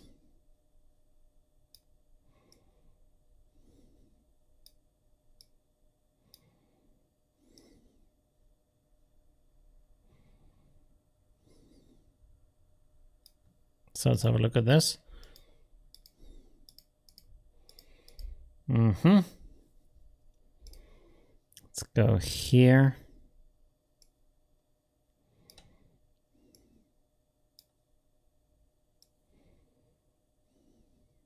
Okay. So yeah, I don't know. As now you can see the blue is a little bit less intense. Like here I feel like the blue has very much color. And now it's still blue, but it has a little bit less color. And it's a little bit more, how do you say, like navy blue maybe? Is it navy blue? I think it's navy blue, right? So this is more like violet blue, and this is more like a little bit darker blue, right? This kind of dark jeans blue. Okay, anyways, let's go on to the reviews. Still pretty cool. Very nice edit. I like also how you brightened up the picture, and this kind of two-color style is really nice because, as you can see here, it's much easier to read the picture, to look at the picture and see what's going on. It is like this kind of using color as a defining element, as a contrast element in the picture also. Very nice, very cool. Oh, wow, what do we have here? From Marve. Whew, okay. It's a little bit like Robocop, maybe. Midnight blue, that's also good. Okay, interesting. All right, with a lot of lightning going around, going on around that creature. Is he arriving from the future? Maybe, I don't know. A combination of Terminator and RoboCop. But lots of editing. I think, did you? No, I thought you mirrored the alley for a second. But you didn't. Really nice. Very large robot also in this situation. And I like how you made this kind of molten effect down on the floor. He's kind of sinking into the floor for this kind of picture effect. And how you made this shop sign glow over here, which is a little detail. I think a lot of people didn't even see that it's there. There is, for some reason, there's a shop in that alley. I'm not sure who is buying in that corner, but yeah, there seems to be some kind of shop here. And here's a lot more visible. It's a very nice sci-fi looking effect. A little bit like this retro synthwave look, you know, with the blue and the pink in that. It's pretty cool. All right. Let's go on to the next one. So this was one from Marve. The next one is from Theo, I guess. Oh, again, very dark. Try to brighten it up a little bit, especially because of the stream. It's very hard to see anything in the stream. Let's put this over here and then I will brighten it up a little bit. Boom, there we go. And of course that's not ideal because this is not the look you wanted to create, but then the stream can see it a little bit better. So Hulk is giving 3 hugs right now. Pretty awesome. The last hug ever, probably. So yeah, but nice integration into the picture, again with the perspective on the ground, how he's standing. There is even, as you can see here, a little bit of reflection. One thing you want to look at when you create a reflection is foreshorten it a little bit, like press it together a little bit and then push it a little bit, like don't have them like touch like this, but overlap them a little bit to the extent where you would expect to see that part of the foot, but not the other part, right? Because this is from the perspective, as you can see from the angle, is very like the angle is too strong. The angle should be flatter, right? In this kind of case, it's just a little detail, but just to tell you. But pretty cool, very nice. Really like that. Very good idea also. Okay, let's go back. How many more do we have, by the way? What's the time? We are almost at 2 hours. So let's mark this here. This is the next one from Ernst. And then I would just zoom down. Oh my God. Oh my God. Okay, we have a lot of stuff to go through. I'm not sure if we can actually manage all of them today. So we have this monster and a cat and a different Ellie and another different Ellie. What's going on here? Oh, you replace the bridge and the background. So you can see here, the background here is different now. And this bridge here is a more old school bridge. And then you created this monster, which seems to be golden. I'm not sure. And a little frightened cat down here, which is a cute little detail. That is pretty awesome. Very nice, Ernst. Sorry, I'm going to go a little bit quicker through the pictures so we can cover as many people as possible. Another very dark one. You need to push up the colors. I need to, the details, the contrast, right? Where are we? Here. Let's push this up. Sorry, I have to do this to your picture. I know that's not how it was intended, but so the stream can see something. There we go. Very nice. I like the combination. Again, very nice with the perspective again. And I like the desaturation and this kind of bluish gray that's over everything. Has this kind of end time feeling to it. But the lion still has this kind of nice green eyes. Very cool. I like also how she's looking at him. You see, very nice connection between the two characters, interaction between the two characters. And our brain creates story by just having a connection. We try to figure out reasons why that connection is there, you know? So just by looking at that, you probably think, oh, they are friends. Maybe he is her pet, or he protects her, or she is like a warrior or something like that. We make up stories in our mind why a connection is happening. So this is why it's good to have an obvious connection in pictures between different characters, right? All right. Thank you very much, Arthur. Very cool edit. Really like it. Bit too dark, but otherwise pretty awesome. This is from Frank. Let's see what Frank is doing. Oh, okay. You added some more wall art here. Some bird and a guy, for some reason, standing alone in the alleyway. What is going on? Why is he waiting there? Is that from a TV show and I don't know it? I feel like this is kind of... Oh, you get some massages here in the yeah, interesting. There's even a Chinese sign here. Okay, so this is now a massage parlor in the background. Interesting. Interesting, cool edit. very hidden details, but still pretty cool. Maybe if you would have some more Asian looking lady here or something, because of the Chinese signs in the background, not because of the massage parlor, that would maybe make it a little bit clearer and also maybe more eye-catching, because he is very dark and the background is also dark, right? So yeah, thank you very much, Frank. Pretty cool. Let's go on to the next one. Okay, there we have the next dark one. Why is everybody into dark pictures all of a sudden? Can we just copy this in here? No, that's not a good idea. Let's close this 1 second. Boom. And then curves, please. Curves, curves, curves. There we go. So make this nice and bright. Okay. Oh, there we have a victim down here. Some blood, some numbers, as we have in the films for the, how we say, what is that they found on the ground? That's what's the word for that? They found, not hints. How do you call things that you find on a crime scene? I like with the fog here and the rains, really cool atmosphere, very nice. Evidence. It's evidence. This is what I was looking for. Okay. Thank you very much. Pretty awesome. Very nice edit. Very cool atmosphere. Again, very dark, but pretty cool atmosphere. Hypolite. Karine. Okay, awesome. Let's go to the next one. Again, a dark one. What's all going on here? Come on. Make it a little bit brighter. Okay, let's go here. Nice atmosphere.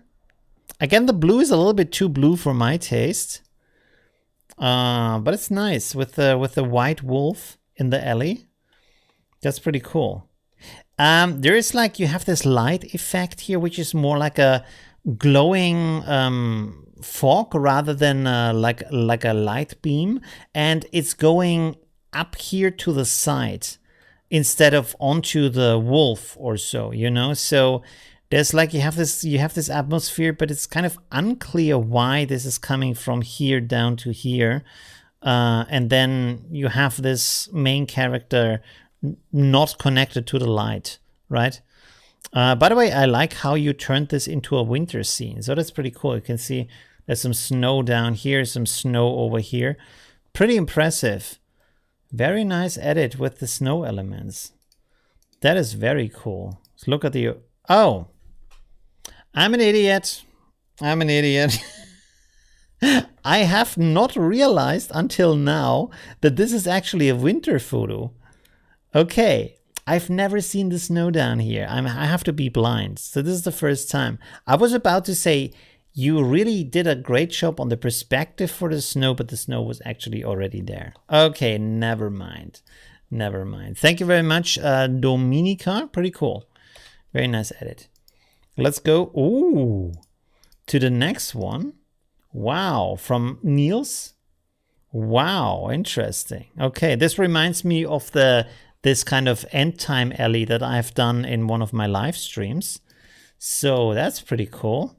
I should do one of those again, right? Because they are fun to create. I think they're also fun to watch, and you can apply a lot of different techniques in these kind of pictures.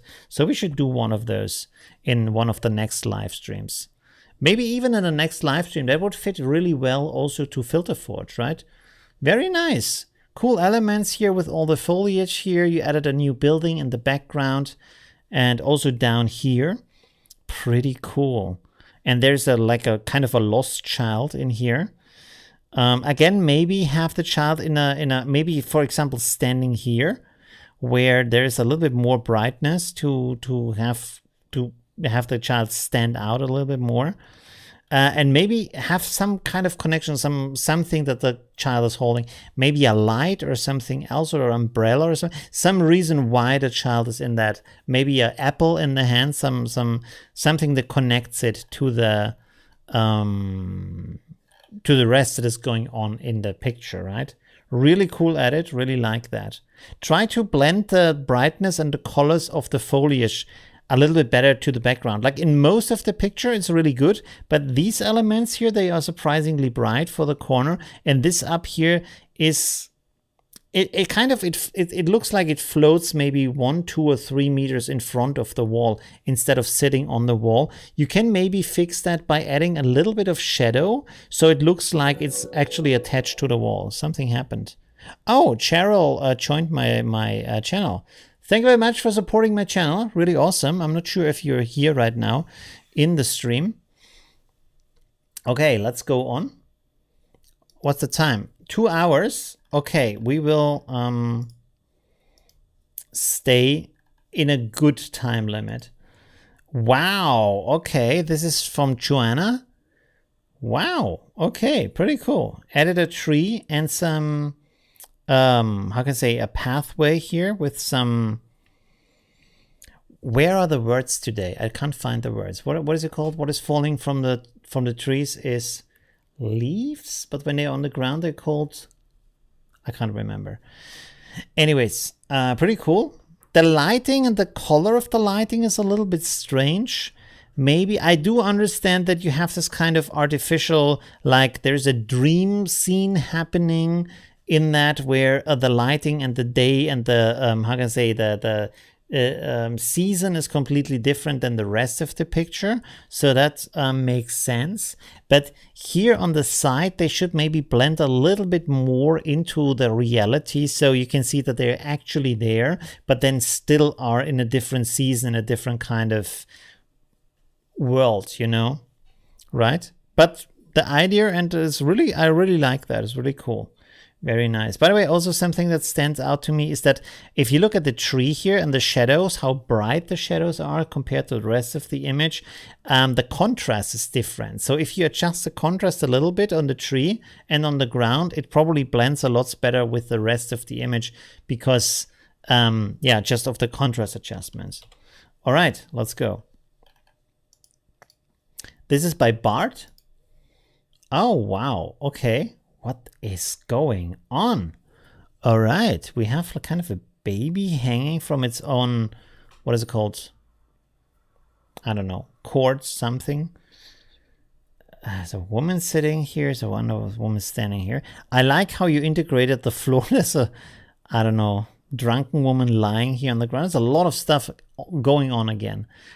Again, don't put too much into the picture. Rather, work with less elements but have more of a story in the picture because there's so much going on.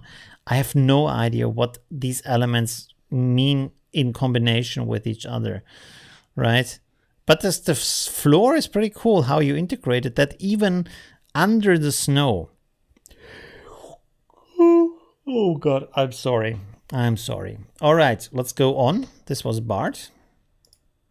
Oh, Star Wars, very nice. Darth Vader standing a little bit too close to the camera, so he got blurry, but that's still pretty cool. Umbilical cord, very nice. Okay, cool. Right, no, not a placenta. That's another part. Anyway, so there we have the Back to the Future car here in the background. So a little bit of a sci-fi mix between the genres. What's pretty cool is that the shop sign is now blue, very good for Star Wars with this kind of glow around that. So that's pretty awesome. And again, the desaturation of the background, again, pretty good for this end of the world dystopian kind of looking atmosphere. So really cool, very nice.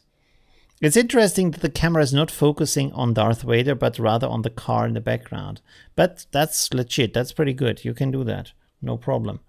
Very awesome, Björn. Thank you very much. How many more pictures do we have? So, oh my God. Well, it's not that many. It's like 5 more, I think. Where are we? We are here. Okay, good. Let's go with the next one. Guy jumping with his skis into the alley.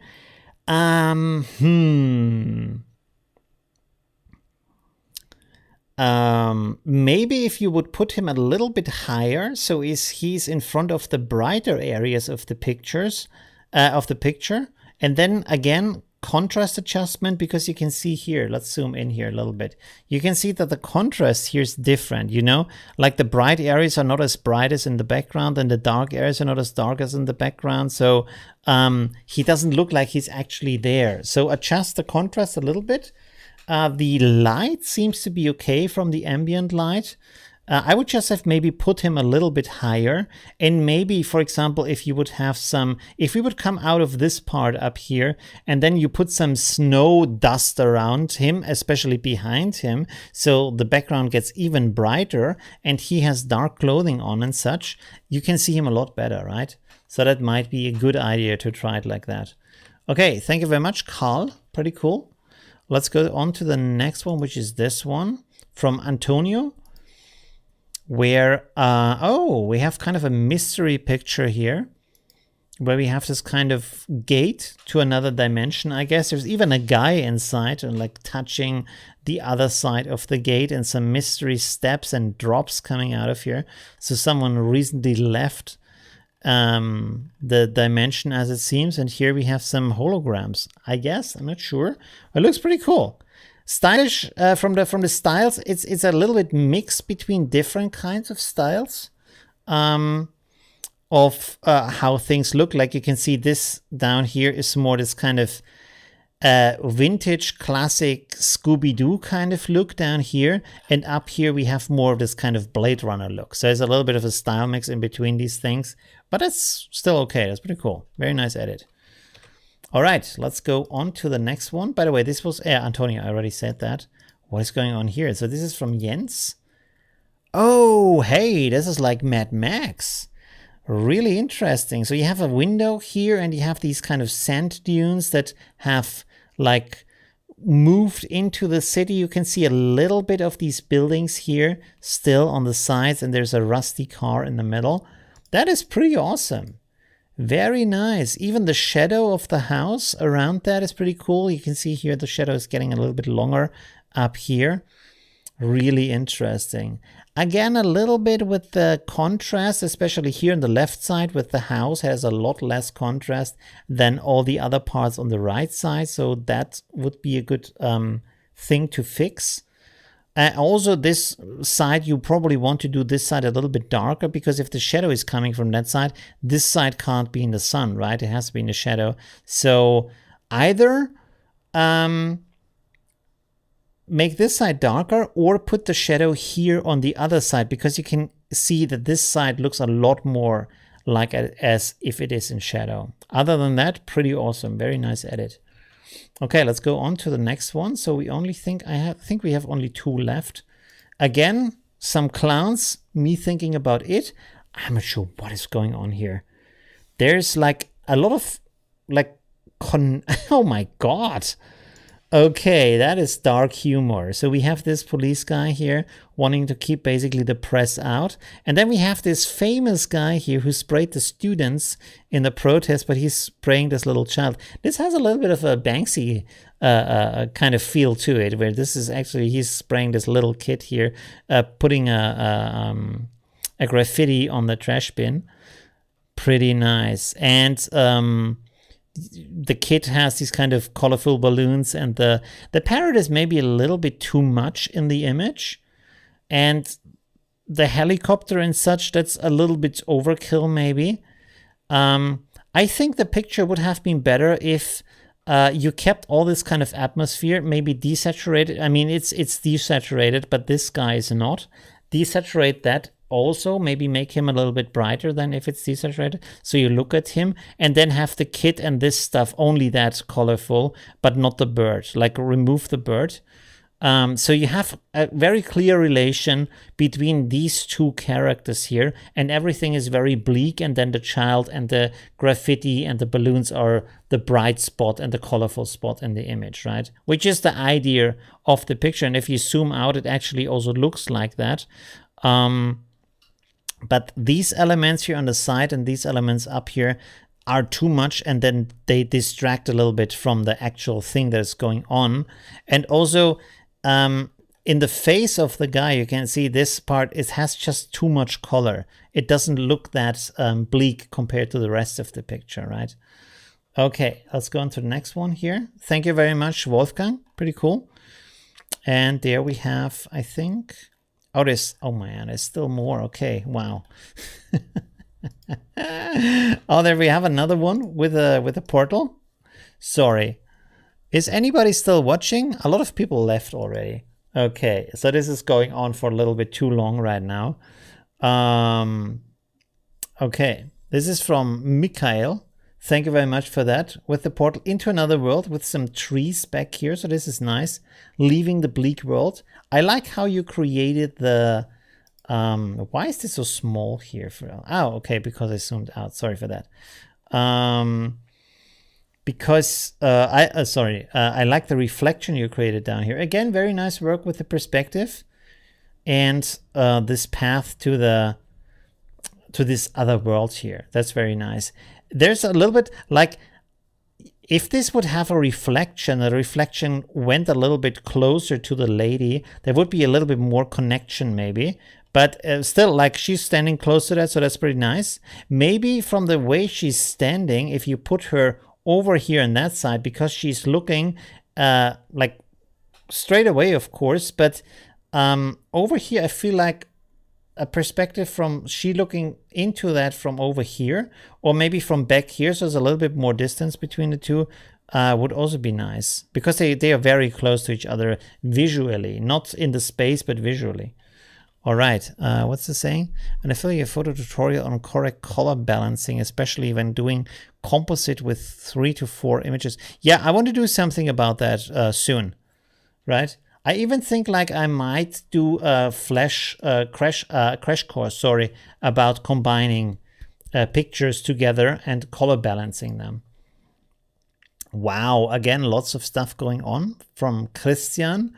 So he turned this into a happy place this time, so completely different from a lot of the other pictures. Again, a lot of stuff happening, maybe a little bit too much, like the bird over here, which kind of is a ghost inside of the wall, and then we have the horse as a ghost inside of the wall. So why all of these elements, right? Use a little bit less, but use it more purposeful. Also, you have this, which looks pretty cool, that the picture on the wall, you really did that really in a great way. Also perspectively, so it looks like the wall is painted or is a projection on the wall. But in relation to the rest of the pictures, a little bit like, why is it there, you know? But it's still cool. Thank you very much, Christian. Oh, wow. So here's one from Hugo, which turned this into something very different. Bearbeite mit Lumina 4. Oh, so you use Lumina 4 and then from Gimmick, the artist cartoon and heart sketch. That looks very good. I would actually, if I see that and not be told that this is a photo effect, I would completely think that this is actually has been drawn as a aquarelle with some painting underneath it. The only thing that gives it away a little bit is that the writing is from the wrong side. You can see here it's like mirrored writing. Okay. Interesting. Thank you very much, Hugo. Very cool effect. Really like that. Also looks very vintage. Pretty cool. Here's another one from Mike. Fashion sucks. Okay. London Fashion Week. So this is a more critical image. Interesting. So they have the fashion show back in the alley here. Perspectively, it's almost nice, but the lights give it away. I think if you didn't have the lights here, and this would just like these white gate would go up into the sky, that would be pretty believable. But these lights, they just have a too harsh angle how they go downwards. If the angle was a little bit flatter, then it would look more like you could cut out these lights and put them a little bit into a different angle. Maybe that would work better, right? I'm not sure. Okay. Thank you very much, Mike. Let's go on so we can cover the other ones. Oh, so this is the last one. Okay, that's awesome. Good. Wow. Again, lots of stuff going on. I'm not even sure what is going on, to be honest. So we have here a sink, basically. There's a glass of water where this is like really going everywhere from all the power that is coming out of here. And then we have a kind of surfer here on his little, I think it's a wakeboard, going down the alley. I don't know exactly what is going on. Very strange picture, but it's a cool edit. The elements don't really combine that well, but I have to like give you that it's really hard to select transparent elements like this, especially water, especially something that you could make this transparent, but then the problem is that the surface of the water would bend the light, and then even if the background would look through, it would look through in the wrong way because it would be straight, but you wouldn't know it should bend. And so this is why these kind of things are so super hard to actually integrate into a picture. All right, I think that's it for today. There you go. Okay, cool. Oh, that was a long one. There was so many. Let's switch over to here. So thank you very much, everybody, for your amazing entries. That was, I think, one of the challenges with one of the most entries ever. I hope it was interesting to have a look at Filter Forge, what it can do, all these kind of different things. And like I said, next week, we're going to have a challenge where you can create something with Filter Forge, and then someone is going to win a basic license for that. So that is really awesome. Thank you very much, Filter Forge, for doing that. And yeah, okay, that's it for today. Thank you very much. It was a little bit long. Sorry for that. And yeah, see you in the next live stream. And also, of course, in the next tutorial, which is on in 2 days on Tuesday, right? Okay. Have a good night, everybody. Bye.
You